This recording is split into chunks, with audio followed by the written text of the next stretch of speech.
ഞങ്ങൾ income tax ഡിപ്പാർട്ട്മെന്റിൽ നിന്നാണ് വരുന്നത്. നിങ്ങളുടെ ഭർത്താവ് മിസ്റ്റർ ഋഷിക്ക് 2000 കോടി രൂപയുടെ അനധികൃത സമ്പത്തുണ്ടെന്ന വിവരം ഞങ്ങൾക്ക് ലഭിച്ചിട്ടുണ്ട്. 2000 കോടി? എന്ത് വിട്ടിത്താണ് നിങ്ങൾ പറയുന്നത്?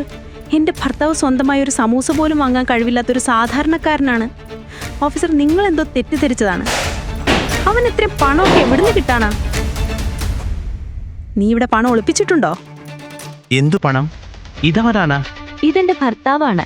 ഇവർക്കെതിരെയാണ് നിങ്ങൾക്ക് വാറണ്ട് ഉള്ളത്.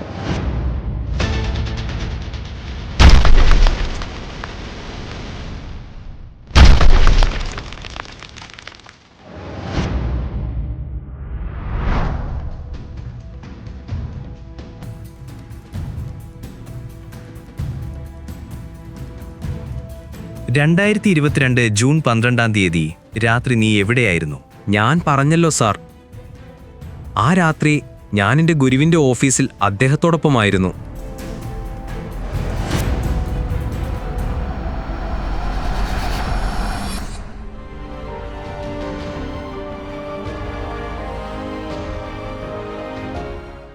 നീയാണ് ഇപ്പോഴത്തെ രാജ്യത്തിലെ ഏറ്റവും വലിയ കമ്പനിയായ 2000 കോടി രൂപയുടെ ടേൺ ഓവറുള്ള ഇന്ദ്രപ്രസ്ഥം ഗ്രൂപ്പ് ഓഫ് ഇൻഡസ്ട്രീസിൻ്റെ ഉടമ.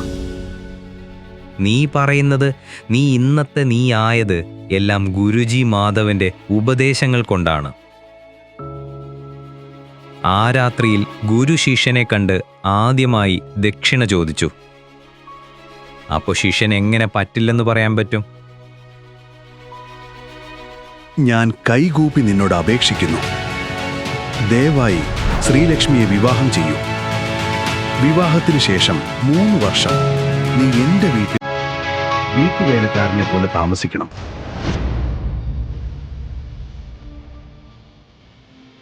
എന്തിനാണ് അങ്ങനെ ചെയ്യുന്നതെന്നത് ഈ കത്തിലുണ്ട്. അതുകൊണ്ട് നീ ഇത് 3 വർഷം കഴിഞ്ഞേ വായിക്കാവൂ.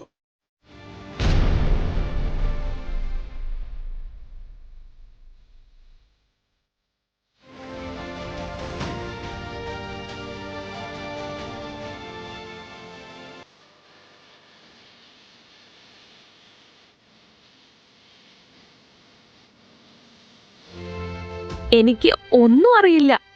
ഋഷിയുമായുള്ള നിന്റെ ബന്ധം എന്താണ്? നിനക്കെന്താണ് ഋഷിയെ ഭർത്താവായി അംഗീകരിക്കാൻ ഇത്ര മടി? നീ എന്തിനാണ് അവൻ ഇങ്ങനെ നിന്ദിക്കുന്നത്? അതുകൊണ്ട് നിനക്കെന്താണ് ലഭിക്കുന്നത്? ശ്രീലക്ഷ്മി, നീ എപ്പോ എത്തി? ദേ ഇപ്പൊ വന്നേയുള്ളൂ. ഞാൻ നിന്നെ കുറെ നേരെ വെയിറ്റ് ചെയ്യായിരുന്നു. നീ അടിപൊളിയായിട്ടുണ്ടല്ലോ. Thank you. എന്താണത്? Wine, as always. ചിയേഴ്സ്. എന്നാൽ അന്ന് ഹോട്ടലിൽ പാർട്ടി അറ്റൻഡ് ചെയ്യാൻ പോയ ശ്രീലക്ഷ്മി ഋഷിയെ അവിടെ കണ്ട് ഞെട്ടി. എന്തുപറ്റി ശ്രീലക്ഷ്മി? ഞങ്ങളുടെ എന്റർടൈൻമെന്റും വരുന്നുണ്ടല്ലോ. നിന്റെ ഈ ജോലിയും വിദ്യാഭ്യാസവും ഇല്ലാത്ത ഭർത്താവ് ഇനിയിപ്പോ ഫുൾ കോമഡിയാവും.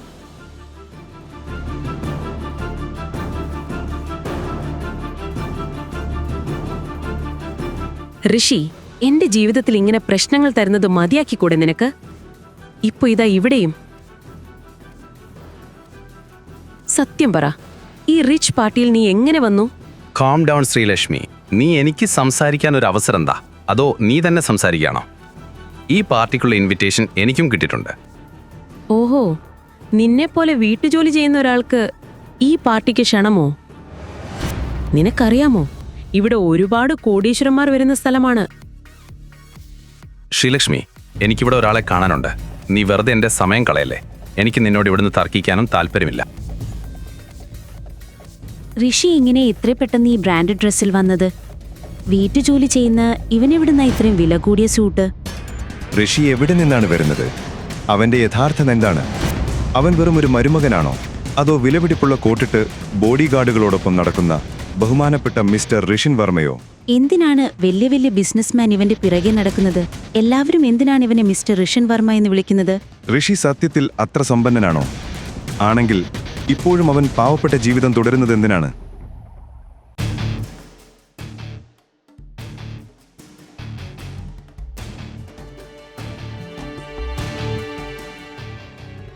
നഗരത്തിലെ അണ്ടർവേൾഡിന്റെ അറിയപ്പെടുന്ന ഡോൺ പോലും ഭീതിയോടെ നോക്കുന്ന വ്യക്തിയാണ് ഋഷി.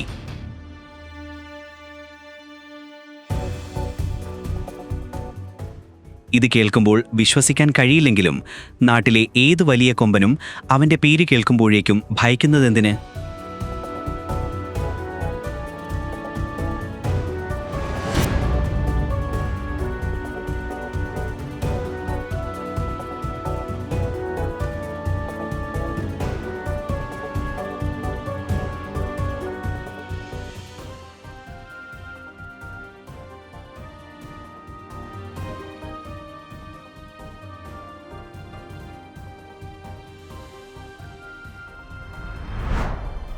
നീ എങ്ങോട്ടാ?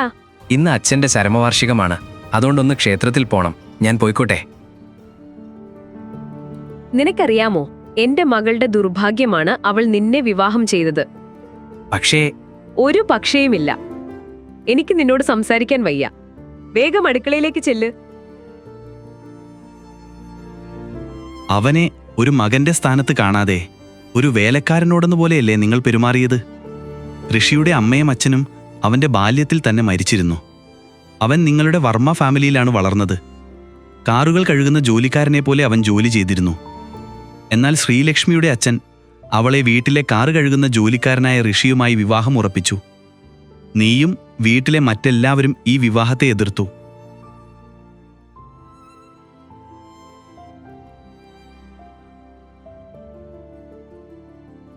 എഴുന്നേൽക്ക് വേഗം. എനിക്ക് വലിയൊരു പൂജയ്ക്കായി പോകാനുണ്ട്. ഞാൻ ഇപ്പോഴേ ലേറ്റാണ്. ഇനി അവിടെ എത്തിയിട്ട് എൻ്റെ അടുത്ത് ഭർത്താവ് കളിക്കാൻ വന്നാൽ അതിലും വലിയ മാനക്കേട് എനിക്കില്ല. വേഗം ഇറങ്ങി ഇങ്ങോട്ട്.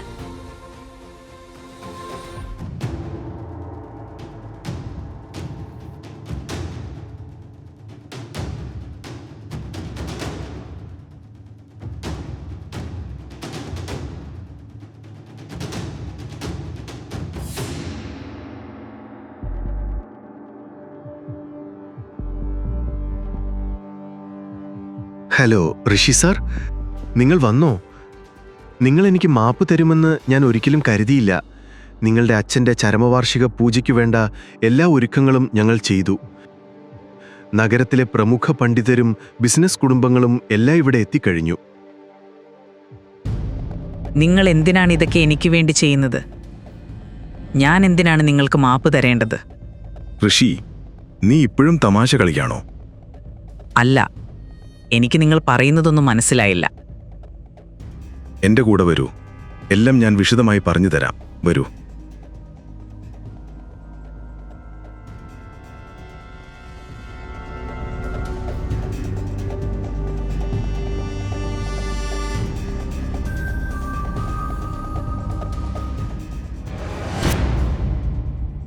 ഇത്രയും പാവപ്പെട്ട ഋഷി എങ്ങനെയാണ് ഒരു പ്രൈവറ്റ് ജെറ്റിന്റെ ഉടമയായത്?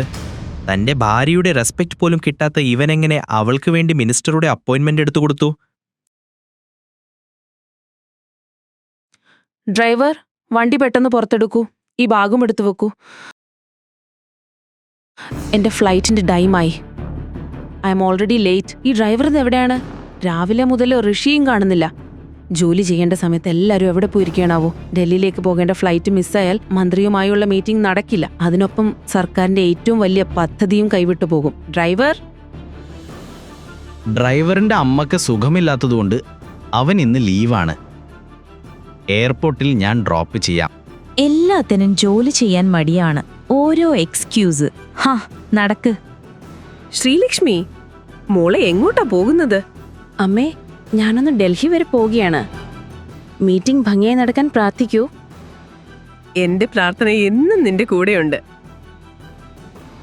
പക്ഷെ ഇവൻ എങ്ങോട്ടാ? ഇവൻ ഇവിടെ ഒരുപാട് പാത്രങ്ങൾ കഴുകാനുണ്ട്. ഇവൻ എന്റെ കൂടെ വരികയാണ്. ഇന്ന് ഡ്രൈവർ ലീവാണ്. പാത്രങ്ങൾ അവിടെ മാറ്റിവെച്ചേക്ക്. ഇവൻ തിരിച്ചു വന്നിട്ട് കഴുകിക്കോളും.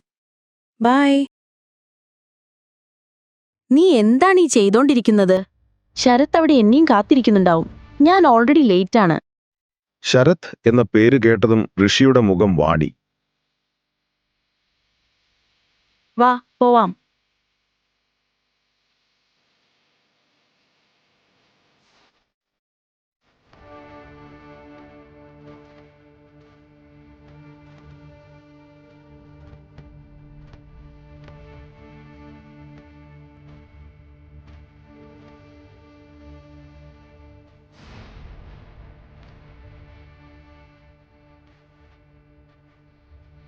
ശ്രീലക്ഷ്മി, എവിടെയാണ് നീ?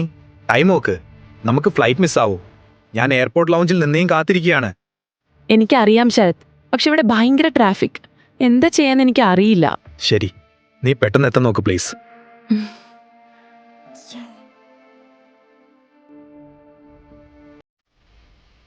നീ അവിടെ എന്ത് നോക്കിക്കൊണ്ടിരിക്കുക? റൈറ്റിലേക്ക് തിരിക്ക്.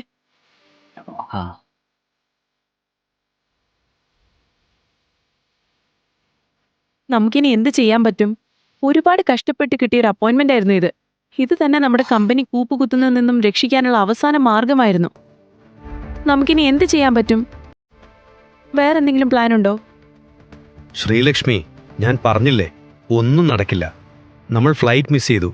അടുത്ത ഡൽഹി ഫ്ലൈറ്റ് 2 മണിക്കൂർ കഴിഞ്ഞാണ്. നമുക്ക് എന്തായാലും അവിടെ ടൈമിലെത്താൻ കഴിയില്ല. തീർന്നില്ലേ? ശ്രീലക്ഷ്മിയും ശരത്തും ഇരുവരും തലകുണിച്ച് അവിടെ ഒരു കസേരയിൽ ഇരിക്കുകയായിരുന്നു. അപ്പോഴാണ് ഒരു പൈലറ്റ് അവരുടെ അടുത്ത് വന്നത്. എക്സ്ക്യൂസ് മീ മാഡം, അറിയൂ ശ്രീലക്ഷ്മി? അതെ, ഞാനാണ്. വാരൂ മാഡം, നിങ്ങളുടെ പ്രൈവറ്റ് ജെറ്റ് തയ്യാറാണ്. നമുക്ക് 10 മിനിറ്റിൽ ഡൽഹിയിലേക്കുള്ള ടേക്ക് ഓഫ് ഉണ്ട്. പ്രൈവറ്റ് ജെറ്റോ? പക്ഷേ ഞങ്ങൾ അങ്ങനെയൊന്നും ബുക്ക് ചെയ്തിട്ടില്ല. എന്തെങ്കിലും മിസ്അണ്ടർസ്റ്റാൻഡിംഗ് ആയിരിക്കും. Please check it. ഇല്ല സർ, ശരിയാണ്. നിങ്ങളല്ല ഇത് ബുക്ക് ചെയ്തത്. ഈ ജെറ്റ് ഋഷിൻ വർമ്മ സാറിൻ്റേതാണ്. അവർ ശ്രീലക്ഷ്മി മാഡത്തിനു വേണ്ടി അയച്ചതാണ്. ദരിദ്രനായി നടന്നിരുന്ന ഋഷി ഇപ്പോൾ ലക്ഷറി ബ്രാൻഡ് കോസ്റ്റ്യൂമുകൾ ധരിച്ച് ബോഡി ഗാർഡ്സിനോടൊപ്പം വരുന്നു.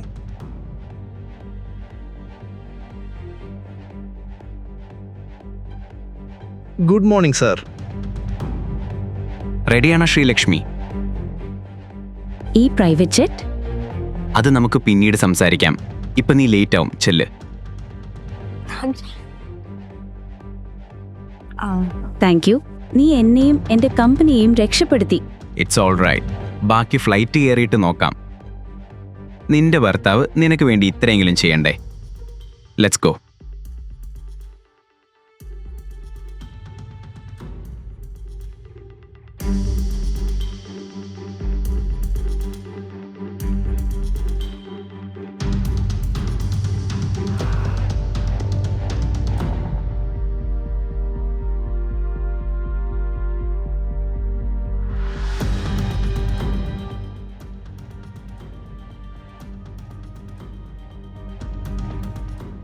ഈ ദരിദ്രനായ ഋഷിയെ ആളുകൾ എന്തിനാണ് ഋഷിൻ വർമ്മ സാറെന്ന് വിളിക്കുന്നത്?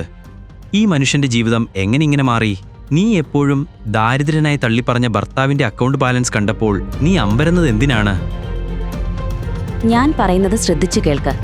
ആര് വന്ന് നീ ആരാണെന്ന് ചോദിച്ചാലും ശ്രീലക്ഷ്മി മാഡത്തിന്റെ ഡ്രൈവറാണെന്ന് പറഞ്ഞാൽ മതി. അല്ലാതെ ഭർത്താവാണെന്നൊന്നും പറഞ്ഞേക്കരുത്. യെസ് മാഡം അല്ലെങ്കിൽ നോ മാഡം എന്ന് മാത്രം ഉത്തരം പറയണം. മനസ്സിലായോ? മാഡം, നീ പറയുന്നത് പോലെ ചെയ്യാം. നല്ലോണം ശ്രദ്ധിച്ചോ.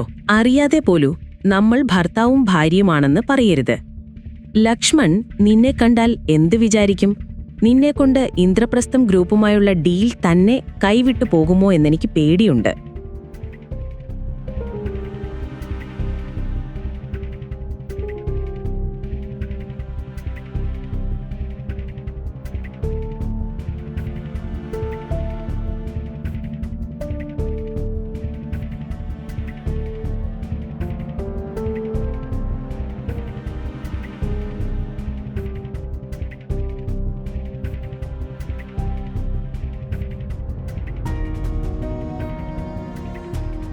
എന്തു പറ്റി ശ്രീലക്ഷ്മി? നീ ഓക്കെ അല്ലേ? Hey, don't touch me idiot. Sorry, നിനക്കെന്തോ സങ്കടമുള്ള പോലെ തോന്നി. വറീഡ്? My food. നിന്റെ നിഴൽ ഈ എഗ്രിമെന്റിൽ പതിഞ്ഞതുകൊണ്ടാണോ അറിയില്ല. ഇത് നടക്കില്ല എന്ന് എന്റെ മനസ്സ് പറയുന്നു. ശ്രീലക്ഷ്മി, എങ്കിൽ ഞാനൊന്ന് ലക്ഷ്മണുമായി സംസാരിക്കട്ടെ? നിനക്കെന്താ? നീ എന്ത് സംസാരിക്കാനാ? വലിയ ബിസിനസ്സും എഗ്രിമെന്റുകളും കുറിച്ച് നിനക്കെന്തറിയുന്നേ? പറയുന്നത് കേട്ടാൽ നിനക്കെല്ലാം അറിയുന്നത് പോലെ. ശ്രീലക്ഷ്മി, ഞാനൊന്ന് വാഷ്റൂമിൽ പോയിട്ട് വരാം. പെട്ടെന്ന് പോയിട്ട് വാ. Thank you.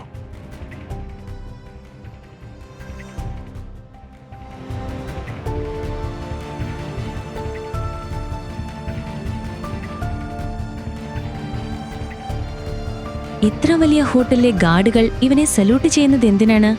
അവരിവനെ എന്തിനാണ് ഭയക്കുന്നത്? ഋഷി ഉടനെ തിരിച്ചു വന്നു. കാർ ഓടിച്ചുകൊണ്ടിരുന്നു. അപ്പോൾ ശ്രീലക്ഷ്മിക്ക് ഫോണിൽ ഒരു മെസ്സേജ് വന്നു. അത് വായിച്ചപ്പോൾ അവൾ ഞെട്ടി.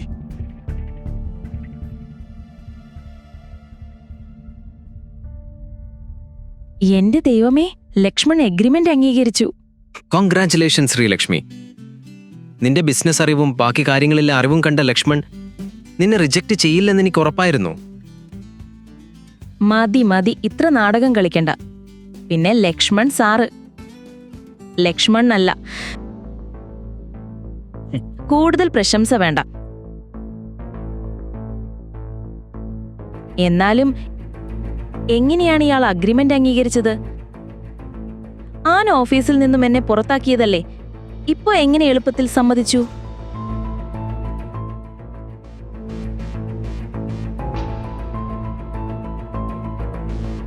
Hi madam, how are you? Good. How about you? All good. Hey Sreelakshmi madam, നിങ്ങൾക്ക് ഇത്രയും വലിയ ആളുകളുമായി പിടിപാടുണ്ടെന്ന് മുന്നേ പറഞ്ഞില്ലല്ലോ. അറിഞ്ഞിരുന്നെങ്കിൽ ഈ ഡീൽ ഞാൻ പണ്ടേ തന്നേനെ. വലിയ ആളുകളോ? അതൊക്കെ പോട്ടെ. എന്തായാലും നിങ്ങൾക്ക് 5 മിനിറ്റിനകം സിഇഒമായിട്ട് മീറ്റിംഗ് ഉണ്ടല്ലോ. വേഗം വരൂ പ്ലീസ്. Wait 1 minute. ആ വീഡിയോ കോളിൽ നീ ആരെയാണ് കണ്ടത്? ഇന്ദ്രപ്രസ്ഥം ഇൻഡസ്ട്രീസിന്റെ സിഇഒ ആരാണ്? നിന്റെ കൈവിട്ടുപോയ ആ ഡീൽ നിനക്ക് എങ്ങനെയാണ് തിരിച്ചു കിട്ടിയത്?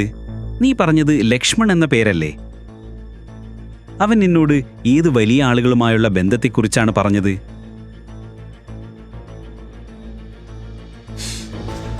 നീ പറയുന്നുണ്ടോ? ഇന്ദ്രപ്രസ്ഥം കമ്പനിയുടെ സിഇഒ ഈ വീഡിയോ കോൾ ജോയിൻ ചെയ്യുകയാണ്.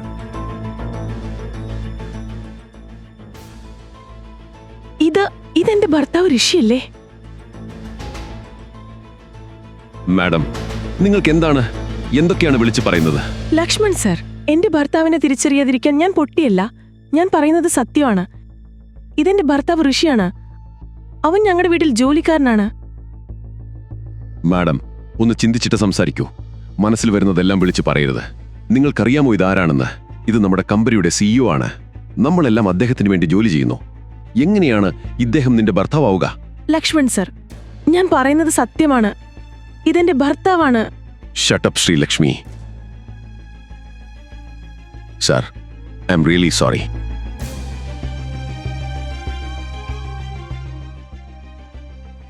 ഇറ്റ്സ് ഓക്കെ ലക്ഷ്മൺ, നമുക്ക് പിന്നീട് ഈ മീറ്റിംഗ് നടത്താം. ശ്രീലക്ഷ്മിക്ക് മനസ്സിലാവുന്നില്ല എങ്ങനെയാണ് സിഇഒ ഋഷിയെ പോലെ ഇരിക്കുന്നത്. ആയിരക്കണക്കിന് ചോദ്യങ്ങളാണ് അവളുടെ മനസ്സിൽ വന്നത്.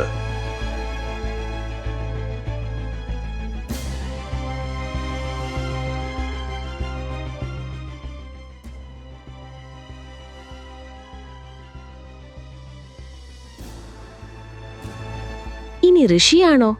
ഋഷിൻ വർമ്മ. ഇത്രയും നാളായി അവൻ അത് എന്തിനെന്റെ മുമ്പിൽ മറച്ചുവെച്ചു? എന്നാലും ഇതെങ്ങനെ? അതേ മുഖം, അതേ കണ്ണുകൾ. മാഡം, എന്താണ് ചിന്തിക്കുന്നത്? എല്ലാം ഓക്കെ അല്ലേ? ഡോക്ടറെ വിളിക്കണോ? ഇന്ന് നിങ്ങൾ എന്നെയും കൂടെ സാറിന്റെ മുന്നിൽ നാറ്റിച്ചു. ഇനി അദ്ദേഹം ഈ കോൺട്രാക്റ്റിൽ ഒപ്പിടുമോ എന്ന കാര്യത്തിൽ എനിക്ക് സംശയമുണ്ട്. അതെങ്ങനെ? ഇങ്ങനെയുള്ള 1000 പെൺകുട്ടികൾ സാറിനെ കണ്ട് ക്രേസി ആകുന്നവരാണ്. Excuse me? You know what? എന്റെ തെറ്റാണ്. നിന്നെ ഈ മീറ്റിംഗിലേക്ക് ക്ഷണിച്ചതാണ് ഞാൻ ചെയ്ത ഏറ്റവും വലിയ തെറ്റ്. ഇങ്ങനെയുള്ള പെൺകുട്ടികളെ കുറിച്ച് വില കൊടുത്താൽ തലയിൽ കയറി നിരങ്ങും. ഇങ്ങനെയുള്ള പെൺകുട്ടികൾ കൊണ്ട് എന്താണ് നിങ്ങൾ ഉദ്ദേശിക്കുന്നത്? അതാണ്, വലിയ കമ്പനിയുടെ സിഇഒയെ കണ്ടാൽ ഇവർ പറഞ്ഞു തുടങ്ങും ഇതെന്റെ ഭർത്താവാണെന്ന്. പിന്നെ അവകാശം വേണം, സ്വത്ത് വേണം, അങ്ങനെ. U know what? You are disgusting. പോടാ നീയും, നിന്റെ സിഇഒയും നിന്റെ കോൺട്രാക്റ്റും.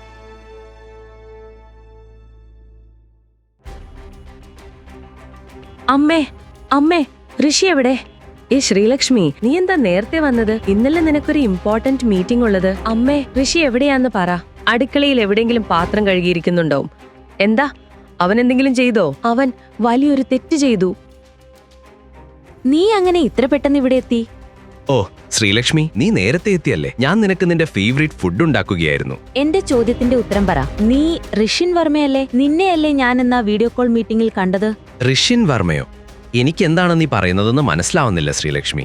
എന്റെ മുന്നിൽ നാടകം കളിക്കേണ്ട. സത്യം പറ, നീയല്ലേ അത്? ശ്രീലക്ഷ്മി, എനിക്ക് ഇത്ര വലിയ മീറ്റിങ്ങുകളെക്കുറിച്ച് എന്തറിയാം? പിന്നെ എങ്ങനെയാണ് നിന്റെ മുഖം ആ മനുഷ്യന്റെ മുഖത്തോട് ഇത്ര സാമ്യമുള്ളത്? ആരുടെ മുഖം? മിസ്റ്റർ ഋഷിൻ വർമ്മ. നോക്ക് ശ്രീലക്ഷ്മി, എന്നെ ഇതിൽ ഒന്നിലും ഉൾപ്പെടുത്തണ്ട. ഞാനിപ്പോഴും വീട്ടിലല്ലേ. പുറത്തു പോകുന്നത് തന്നെ പച്ചക്കറി വാങ്ങാനാണ്. എന്താണ് നീ എന്നെക്കുറിച്ച് ആരോപിക്കുന്നതെന്ന് എനിക്ക് മനസ്സിലാവുന്നില്ല. ഇങ്ങനെ കാണുന്ന ആർക്കും ഇവനെ ഋഷിൻ വർമ്മയാണെന്ന് തോന്നില്ല. അതുകൊണ്ട് തന്നെ ശ്രീലക്ഷ്മിക്കും സംശയമായി കാണുന്നതെല്ലാം സത്യമാണോ എന്നുള്ളത്. അവനെ ഒന്ന് നോക്ക് ശ്രീലക്ഷ്മി. എങ്ങനെയാണ് ഇവൻ മിസ്റ്റർ ഋഷിൻ വർമ്മയാവുക? അവർ തമ്മിൽ ഒരു ബന്ധവുമുണ്ടാകാൻ ചാൻസ് ഇല്ല. ഇവൻ ഇത്രയും പണക്കാരനാണെങ്കിൽ പിന്നെ എങ്ങനെ എളുപ്പത്തിൽ എന്റെ കൂടെ ജീവിക്കും? ഞാൻ വെറുതെ ചിന്തിച്ചു കൂട്ടുകയാണ്. ശ്രീലക്ഷ്മി ഒരു ഡിറ്റക്റ്റീവിനെ സമീപിച്ചു. അവിടെ സംഭവിച്ചത് അവൾ ഒരിക്കലും പ്രതീക്ഷിക്കാത്തതായിരുന്നു. നീ എൻ്റെ ജീവിതത്തിലെ സ്വന്തം ഭർത്താവിനെ പറ്റി ചാരമൂലം അറിയാൻ വരുന്ന 420ാമത്തെ സ്ത്രീയാണ്. നിനക്കെന്താണ് നിന്റെ ഭർത്താവിനെ കുറിച്ച് അറിയേണ്ടത്? ഞാൻ നിന്റെ ഈ സംസാരം കേൾക്കാനല്ല വന്നത്. നീ ചോദിക്കുന്ന പണം ഞാൻ തരും. നീ ഞാൻ പറയുന്നത് ചെയ്താൽ മതി. ബാക്കി ഒന്നും അന്വേഷിക്കണ്ട. അതും ശരിയാണ്. ശരി, നിന്റെ ഭർത്താവിന്റെ ഫോട്ടോ നോക്കട്ടെ. തീർച്ചയായും. ഡിക്റ്റേറ്റീവ് ഋഷിയുടെ ഫോട്ടോ കണ്ടപ്പോൾ ഒരു പ്രേതത്തെ കണ്ട പോലെ അവൻ ഞെട്ടിപ്പോയി.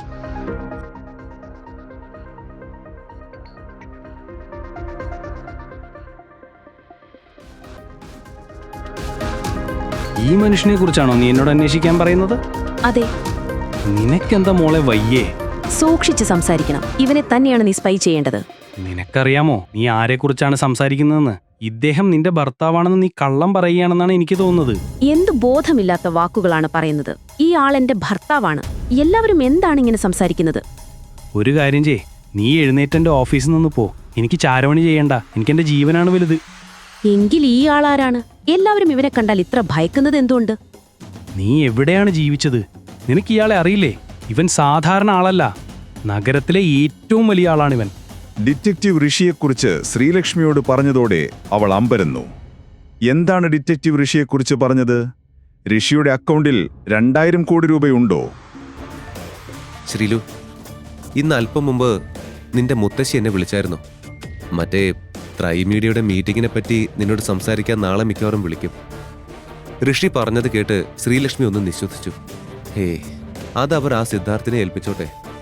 താല്പര്യമില്ലാത്ത മട്ടിൽ അവൾ പറഞ്ഞു, നീ നെഗറ്റീവ് അടിക്കാതെ, ഇത് നിനക്കുള്ളതാ. എന്തായാലും നിന്നെ അവര് വിളിക്കും. അപ്പോ ചാടിക്കേറി ഒക്കെ പറയാതെ ശകലം ചാട ഇട്ടോണം, കേട്ടല്ലോ? ഋഷി പറഞ്ഞത് കേട്ട് ശ്രീലക്ഷ്മി ചിരിച്ചുകൊണ്ട് തലയാട്ടി. പിറ്റേന്ന് ശ്രീലക്ഷ്മി ഓഫീസിൽ പോയില്ല. എങ്കിലും ഋഷി അവന്റെ കമ്പനിയിലേക്ക് പോയി. ഇപ്പോഴത്തെ തന്റെ ജീവിതം അല്പം കൂടെ എളുപ്പമായ പോലെ തോന്നിയിരുന്നു ഋഷിക്ക്. ഓഫീസിലെ ചെയർമാൻ ആയിരുന്നെങ്കിലും അധികം സ്ട്രെസ്ഡ് ഉണ്ടാക്കാതെ നല്ലപോലെ അവനെ ഹെൽപ്പ് ചെയ്യുന്നുണ്ടായിരുന്നു നിഹാരിക. സർ, വർമാസിൽ നിന്നും താങ്കളെ കാണാൻ ഒരു ഓൾഡ് ലേഡി വന്നിട്ടുണ്ട്. ഓഫീസിൽ എത്തിയ പാടെ നിഹാരികയിൽ നിന്നും ഋഷി ആ ന്യൂസ് കേട്ട് പെട്ടെന്ന് CCTV ചെക്ക് ചെയ്തു. എന്താ സർ അവരോട് പറയേണ്ടത്? നിഹാരിക സംശയത്തോടെ ചോദിച്ചു. സേ ഹർ ഗെറ്റ് ലോസ്റ്റ്, ഋഷി പറഞ്ഞു. ചെയർമാനെ കണ്ട് സംസാരിക്കാൻ ട്രൈമീഡിയയിലെത്തിയ ആ സ്ത്രീ വേറെ വഴിയില്ലാതെ തിരികെ പോയി. അതോടെ ശ്രീലക്ഷ്മിയെ കൂടാതെ ട്രൈമീഡിയയുമായുള്ള ബിസിനസ് മുന്നോട്ട് കൊണ്ടുപോവാൻ പ്ലാൻ ചെയ്ത മഹാദേവിക്ക് ശ്രീലക്ഷ്മിയുടെ സഹായമില്ലാതെ പറ്റാത്ത അവസ്ഥയായി. ശ്രീലക്ഷ്മി അന്ന് ഓഫീസിൽ പോയിട്ടില്ലായിരുന്നു. അവളും ദേവയാനിയും സൂപ്പർ മാർക്കറ്റിൽ പോയി വീട്ടിലേക്ക് വേണ്ട സാധനങ്ങൾ വാങ്ങുകയായിരുന്നു. അപ്പോഴാണ് അവളുടെ ഫോണിലേക്ക് മഹാദേവി വർമ്മയുടെ കോൾ വരുന്നത്. ഇന്നലെ ഇങ്ങനൊരു കാര്യം ഋഷൻ സൂചിപ്പിച്ചായിരുന്നെങ്കിലും ശരിക്കും അവൾ അത് ശ്രദ്ധിച്ചിട്ടേ ഇല്ലായിരുന്നു. ഇതിപ്പോ തന്റെ ഭർത്താവ് പറഞ്ഞ പോലെ ഉണ്ടല്ലോ. ഫോൺ സ്ക്രീനിൽ നോക്കി അവൾ അന്താളിച്ച് നിൽക്കുന്നത് കണ്ടപ്പോൾ ദേവയാനി അവളുടെ കയ്യിലെ ഫോണിലേക്ക് നോക്കി. നോക്ക്, ഫോൺ സ്പീക്കർ മോഡ് ഓണാക്ക്. അവരും ആകെ ഒന്ന് ഞെട്ടിപ്പോയിരുന്നു. ആ ഓക്കെ. ശ്രീലക്ഷ്മി കോൾ അറ്റൻഡ് ചെയ്ത് സ്പീക്കറിലിട്ടു. ആ പറയൂ മുത്തശ്ശി, ശ്രീലക്ഷ്മി പറഞ്ഞു. ശ്രീലുമോളെ, മോളിപ്പോ എവിടെയാ? മുത്തശ്ശിക്ക് മോളോടൊരു അത്യാവശ്യ കാര്യം പറയാനുണ്ടായിരുന്നു. മോളിപ്പോ ഫ്രീ ആണോ? മഹാദേവി വർമ്മയുടെ സ്വരം വളരെ മൃദുലമായിരുന്നു. അത് കേട്ട് ഒരു സെക്കൻഡ് ശ്രീലക്ഷ്മി ഒന്ന് ഞെട്ടി. ഞാൻ ഇപ്പോൾ സൂപ്പർ മാർക്കറ്റിലാ. സാരല്ല, മുത്തശ്ശി പറഞ്ഞോളൂ, ശ്രീലക്ഷ്മി സംശയത്തോടെ തിരക്കി.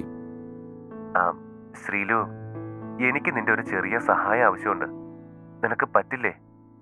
വളരെ സോഫ്റ്റ് ആയിട്ടായിരുന്നു അവരത് പറഞ്ഞത്. മുത്തശ്ശി എന്ത് സഹായമാണ് വേണ്ടതെന്ന് പറയാതെ ഞാൻ എന്തുത്തരം നൽകാനാ? ശ്രീലക്ഷ്മി ശാന്തമായ സ്വരത്തിൽ മഹാദേവിയോട് പറഞ്ഞു. അത് മോളെ, ട്രൈ മീഡിയയുമായുള്ള നാളത്തെ ബിസിനസ് മീറ്റിന് വർമാസിന്റെ റെപ്രസെന്റേറ്റീവായി മോള് വേണം പോവാൻ. അത് മാത്രമല്ല, അവരുമായുള്ള കോൺട്രാക്ടിന്റെ എല്ലാ ചുമതലകളും മോള് തന്നെ കൈകാര്യം ചെയ്യുന്നതാവും നന്നാവുക. നാളത്തെ മീറ്റിംഗിൽ മോള് മസ്റ്റായിട്ടും പോണം.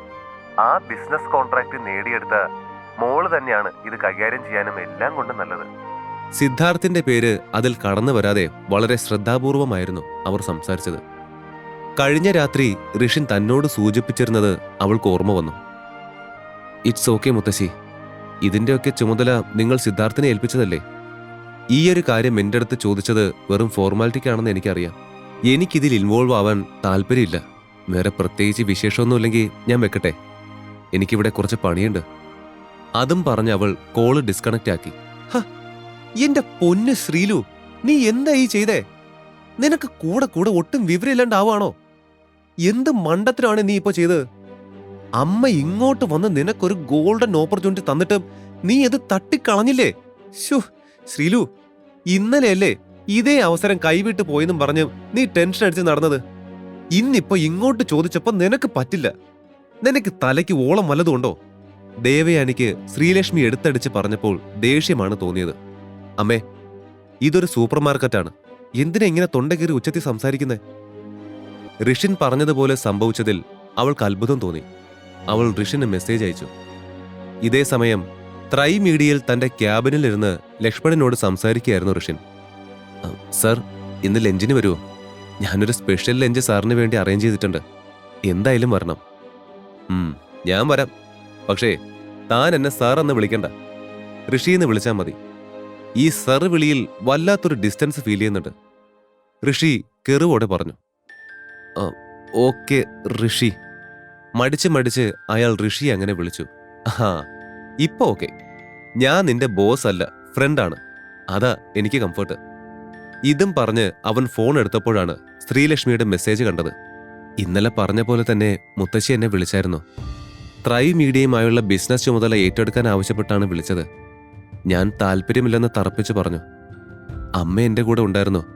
ഞാൻ വിഡ്ഢിത്തമാണ് കാണിച്ചതെന്ന് പറഞ്ഞ് അമ്മ എൻ്റെ അടുത്ത് ചൂടായി. പ്രശ്നമൊന്നുമില്ലല്ലോ അല്ലേ? I trust you. ഒന്നുമില്ലാതെ ഋഷി അങ്ങനെ പറയില്ലെന്ന് എനിക്കറിയാം. Love you. ഇതായിരുന്നു അവളുടെ മെസ്സേജ്. അതും വായിച്ച് അവൻ ഒരു കള്ള ചിരിച്ച് അവൾക്കുള്ള റിപ്ലൈ ടൈപ്പ് ചെയ്തു. നീ ടെൻഷൻ ആവണ്ട, നമ്മൾ പറഞ്ഞ പോലെ മുത്തശ്ശി നിന്നെ വിളിച്ചല്ലോ. ഡെഫിനറ്റായും അവർ ഇതിലും നല്ല ഓഫർ നിനക്ക് നൽകും. അതുവരേക്കും നീ ക്ഷമയോടെ വെയിറ്റ് ചെയ്യുക. ഋഷി സമയം നോക്കി. 1 മണി കഴിഞ്ഞിരുന്നു. അവൻ കമ്പനിയിൽ നിന്നും പുറത്തേക്കിറങ്ങി സ്കൂട്ടർ എടുത്തു.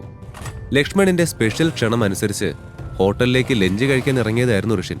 ഹോട്ടലിൽ എത്തിയപ്പോൾ തന്നെയും കാത്ത് ലക്ഷ്മൺ നിൽക്കുന്നത് കണ്ടു. അവൻ ഋഷിനെ ഒന്ന് കെട്ടിപ്പിടിച്ച് അകത്തേക്ക് വെൽക്കം ചെയ്ത ശേഷം അവർ ലഞ്ച് കഴിക്കാനിരുന്നു. വെയിറ്റേഴ്സ് അവർക്കുള്ള ലഞ്ച് സെർവ് ചെയ്തു. കഴിക്കാൻ തുടങ്ങും മുന്നേ ഒരു വെയിറ്റർ ഒരു അടച്ച സ്റ്റീൽ ബൗളുമായി വന്നു. അത് ടേബിളിൽ വെച്ച ശേഷം അയാൾ അല്പം മാറി നിന്നു. ലക്ഷ്മൺ ആ ബൗളിന്റെ അടപ്പ് തുറന്നു. ഒരു വെൽവെറ്റ് ബോക്സ് പുറത്തെടുത്ത് ഋഷിന് നേരെ നീട്ടി. ഋഷി, ഇതെന്റെ വക അഡ്വാൻസ് ബർത്ത്ഡേ ഗിഫ്റ്റാണ്. ഓ, എന്താണത്? ഇതൊരു മെഡിസിനാണ്. വളരെ റെയറായിട്ടുള്ള ഇത് എനിക്ക് കിട്ടിയിട്ട് 2 വർഷത്തോളായി. അതിന് ലക്ഷ്മൺ, എനിക്കിപ്പോ അസുഖമൊന്നുമില്ലല്ലോ. ഇതെന്തിനുള്ള മെഡിസിൻ ആണെന്നും നീ പറഞ്ഞില്ലല്ലോ. ഇത് ഹെൽത്ത് നന്നാവാനുള്ള മരുന്നാ. എന്നിട്ട് നീ എന്താ കഴിക്കാഞ്ഞേ? എനിക്ക് ആരോഗ്യക്കുറവൊന്നുമില്ല. പക്ഷേ ഋഷി, താനിപ്പോ വല്ലാതെ ക്ഷീണിച്ചിട്ടുണ്ട്. അതാ ഞാൻ നിനക്കിത് ഗിഫ്റ്റായിട്ട് തന്നത്. എന്തായാലും താങ്ക് യു. വാ ഇരിക്ക്, നമുക്ക് ലഞ്ച് കഴിക്കാം, ഋഷി സൗമ്യമായി പറഞ്ഞു. എന്നും പറഞ്ഞുകൊണ്ട് ലക്ഷ്മൺ അവനടുത്തിരുന്നു. കഴിക്കാനിരുന്നപ്പോൾ തന്നെ ലക്ഷ്മണിന് ഒരു അർജന്റ് കോൾ വന്നു. സോറി ഋഷി, എനിക്കൊരു അർജന്റ് മീറ്റിംഗ് ഉണ്ട്. കുഴപ്പമില്ലല്ലോ, ഞാൻ ഇറങ്ങിക്കോട്ടെ? ആ ലഞ്ചിൽ ഋഷിനെ തനിച്ചാക്കി പോകേണ്ടി വന്നതിൽ ക്ഷമാപണം നടത്തിക്കൊണ്ട് ചോദിച്ചു. Hey, no problem, I can understand your situation. നീ വിട്ടോ, ഞാൻ കഴിച്ചോളാം, ഋഷി പറഞ്ഞു. ഇങ്ങനെ നിന്നെ തനിച്ചാക്കി പോകേണ്ടി വരുമെന്ന് ഞാൻ വിചാരിച്ചില്ലായിരുന്നു. നമുക്ക് മറ്റൊരു ഡേ കാണാം, ബൈ, ഋഷിയോട് കൈ കാണിച്ച് പോകും മുൻപേ ലക്ഷ്മൺ പറഞ്ഞു. ഇതേ സമയം ശ്രീലക്ഷ്മി ഫോൺ എടുത്ത് നോക്കിയപ്പോൾ തന്റെ മെസ്സേജിന് ഋഷിൻ റിപ്ലൈ അയച്ചത് കണ്ടു. അവൾക്ക് വല്ലാത്ത ആശ്വാസം തോന്നി. ലഞ്ച് കഴിച്ച് അവൻ ലക്ഷ്മൺ തനിക്ക് സമ്മാനിച്ച പ്രീ ബർത്ത്ഡേ ഗിഫ്റ്റ് എടുത്ത് പോക്കറ്റിൽ വെച്ചു. ശേഷം ഋഷിൻ നേരെ വീട്ടിലേക്കാണ് പോയത്. അപ്പോഴും ശ്രീലക്ഷ്മിയും ദേവയാനിയും ഷോപ്പിംഗ് കഴിഞ്ഞ് മടങ്ങിയെത്തിയിട്ടില്ലായിരുന്നു. ഫ്രഷായി ഋഷി റൂമിൽ ചുമ്മാ ഇരുന്നപ്പോൾ ലക്ഷ്മൺ തന്ന ഗിഫ്റ്റിന്റെ കാര്യം അവൻ ഓർത്തു. തന്റെ ആ വെൽവെറ്റ് ബോക്സ് എടുത്ത് തുറന്നു നോക്കി. നല്ല ഭംഗിയുള്ളൊരു കോട്സ് ബോട്ടിൽ. അതിന്റെ മൂടി അവൻ തുറന്നു നോക്കി. അതിന് വല്ലാത്തൊരു സുഗന്ധമുണ്ടായിരുന്നു. ആ ഗന്ധം മുറിയിലാകെ പടർന്നു. അവൻ ആ കുപ്പിയിൽ നിന്നും ആ ടാബ്ലറ്റ്സ് എടുത്ത് കഴിച്ചു. വെള്ളമെടുത്ത് കുടിക്കും മുമ്പേ ഗുളിക ഉരുകി തൊണ്ടയിൽ കയറിയതായി അവന് തോന്നി. എന്താ ഇത്? ഇനിയിപ്പോ എന്ത് സംഭവിക്കും? അവൻ കുറച്ചു നേരം നോക്കിയിരുന്നു. 10-15 മിനിറ്റ് കഴിഞ്ഞിട്ടും അവന് പ്രത്യേകിച്ചൊന്നും തോന്നിയില്ല. അയ്യേ, ഇതെന്താ? വൈറ്റമിൻ ടാബ്ലറ്റ് ആണെന്ന് തോന്നുന്നു. ഓഹ്, അവൻ എന്തൊരു തള്ളായിരുന്നു. ഋഷിൻ കണ്ണാടിയിൽ നോക്കി നിൽക്കുകയായിരുന്നു. പെട്ടെന്ന് അവന് വല്ലാതെ വയറുവേദനിക്കാൻ തുടങ്ങി. മേലാകെ തണുപ്പ് പടരാൻ തുടങ്ങി. ശരീരം മൊത്തം വിറയ്ക്കാൻ തുടങ്ങി. അവൻ ബാലൻസ് കിട്ടാതെ തറയിലേക്ക് വീണു. അവന്റെ ശരീരം അപ്പോഴും വിറയ്ക്കുന്നുണ്ടായിരുന്നു. പതിയെ അവന്റെ ചലനം നിലച്ചു. അവന്റെ ബോധം മറഞ്ഞു. അയ്യേ, എന്താ ഇത്? ഈ സാധനത്തിൽ നിന്നാണോ ഈ വൃത്തികെട്ട സ്മെല്ല്? ഛേ, ആകെ വൃത്തികേടായല്ലോ. ദൈവമേ, സമയം ഇത്രയൊക്കെ ആയോ? ഞാൻ ഇത്രയും നേരം ഇവിടെ കിടക്കുകയായിരുന്നോ? അയ്യോ, ശ്രീലു അമ്മായും വരാറായല്ലോ. അവര് വന്ന് ഇത് എന്തെങ്കിലും കണ്ട പ്രശ്നമാവുമല്ലോ. തറയിൽ നിന്നും അതും പറഞ്ഞ് തട്ടിപ്പിടഞ്ഞ് എഴുന്നേറ്റു അവൻ. പിന്നെ ഒട്ടും സമയം കളയാതെ മുഷിഞ്ഞു നാറിയ തന്റെ വസ്ത്രങ്ങൾ ഊരി വാഷിംഗ് മെഷീനിലിട്ടു. എന്നിട്ട് ഒരു ബക്കറ്റ് വെള്ളവും മോപ്പുമായി വന്ന് വേഗം അവിടെയൊക്കെ ക്ലീൻ ചെയ്യാനും തുടങ്ങി. 2-3 വട്ടം തുടച്ചപ്പോഴാണ് ആ മഞ്ഞ ദ്രാവകം തറയിൽ നിന്നും ശരിക്കും പോയത്. വൃത്തിയായി തുടച്ച ശേഷവും ആ ഗന്ധം ഇനിയും ആ മുറിയിൽ നിന്നും പോയിട്ടില്ലായിരുന്നു. അത് ശ്രദ്ധിച്ച ഋഷി എയർ ഫ്രഷ്നർ എടുത്ത് അവിടെ ആകെ അടിച്ചു. ശേഷം സമയം കളയാതെ പെട്ടെന്ന് തന്നെ ഋഷി പോയി കുളിച്ചു. കുളി കഴിഞ്ഞ് ഋഷി റൂമിന് വെളിയിൽ ഇറങ്ങിയപ്പോഴേക്കും പുറത്തുനിന്നും കോളിംഗ് ബെല്ലിന്റെ ശബ്ദം മുഴങ്ങി. അത് കേട്ട ഋഷി പെട്ടെന്ന് ചെറുതായി ഒന്ന് പരിങ്ങി. ശ്രീലുവും അമ്മയും ആവും. അവർക്ക് സംശയമൊന്നും തോന്നല്ലേ ദൈവമേ. അറിയാവുന്ന ദൈവങ്ങളെയെല്ലാം മനസ്സിലോർത്തുകൊണ്ട് ഋഷി മുൻപിലെ ഡോറ് തുറന്നു കൊടുത്തു. പ്രതീക്ഷിച്ച പോലെ തന്നെ അത് ശ്രീലക്ഷ്മിയും ദേവയാനിയും ആയിരുന്നു. ഓ, നീ ഇവിടെ ഉണ്ടായിരുന്നോ? എന്നിട്ട് എന്തേ ആ ഗേറ്റ് ഒന്ന് തുറക്കാൻ വരാഞ്ഞേ? എത്ര തവണ ഹോൺ അടിച്ചോന്നറിയോ? അവസാനം ശ്രീലു ഇറങ്ങേണ്ടി വന്നു അത് തുറക്കാൻ. ഋഷിയെ കണ്ടപാടെ ദേവയാനി ഈർഷ്യയോടെ തിരക്കി. അയ്യോ, ഞാൻ കേട്ടില്ല അമ്മായി. ഋഷി നേരിയ പരിഭ്രമത്തോടെ അവരോട് പറഞ്ഞു. അതെന്തേ? നീ ഇവിടെ കിടന്ന് ഉറങ്ങുമായിരുന്നോ? ദേഷ്യത്തോടെ തന്നെയായിരുന്നു ദേവയാനിയുടെ ആ ചോദ്യം. അത് പിന്നെ അമ്മായി, എനിക്ക് ചെറിയൊരു പനി പോലെ ദേഹമൊക്കെ വിറയ്ക്കുന്നുണ്ടായിരുന്നു. അത് കാരണം ഞാനൊന്ന് ചെറുതായി ഉറങ്ങിപ്പോയി. ദയനീയ ഭാവത്തിൽ ഋഷി പറഞ്ഞു. അയ്യോ, എന്നിട്ടിപ്പോ എങ്ങനെയുണ്ട് ഋഷി? ഹോസ്പിറ്റലിൽ പോണോ? ഋഷി പറഞ്ഞത് കേട്ട് അവൾ അവന്റെ കഴുത്തിലും നെറ്റിയിലുമൊക്കെ കൈവച്ച് നോക്കിക്കൊണ്ട് ശ്രീലക്ഷ്മി ചോദിച്ചു. ഹേയ്, ഇല്ലടാ, ഇപ്പൊ കുഴപ്പമില്ല. അധിക നേരം അവിടെ നിൽക്കാതെ ദേവയാനി പെട്ടെന്ന് തന്നെ അവിടെ നിന്ന് പോയി. അവർ നേരെ ചെന്നത് അടുക്കളയിലേക്കായിരുന്നു. അവിടെ എത്തി മൂടി വെച്ച ഓരോ പാത്രങ്ങളും തുറന്നു നോക്കി. പക്ഷേ എല്ലാം കാലിയായിരുന്നു. എന്റെ പൊന്നു ദൈവങ്ങളെ, എന്തൊരു കഷ്ടമാണിത്! കഴിക്കാൻ പോലും ഉണ്ടാക്കാതെയാണോ ഋഷി നീ പോത്തുപോലെ കിടന്നുറങ്ങിയത്? ഞാൻ പറഞ്ഞില്ലേ അമ്മായി, എനിക്ക് വയ്യായിരുന്നു എന്ന്. അതുകൊണ്ട് ഇന്നൊരു ദിവസത്തേക്ക് നമുക്ക് പുറത്തുനിന്ന് കഴിച്ചൂടെ പ്ലീസ്? ഋഷി അവരെ നോക്കി ദയനീയതയോടെ ചോദിച്ചു.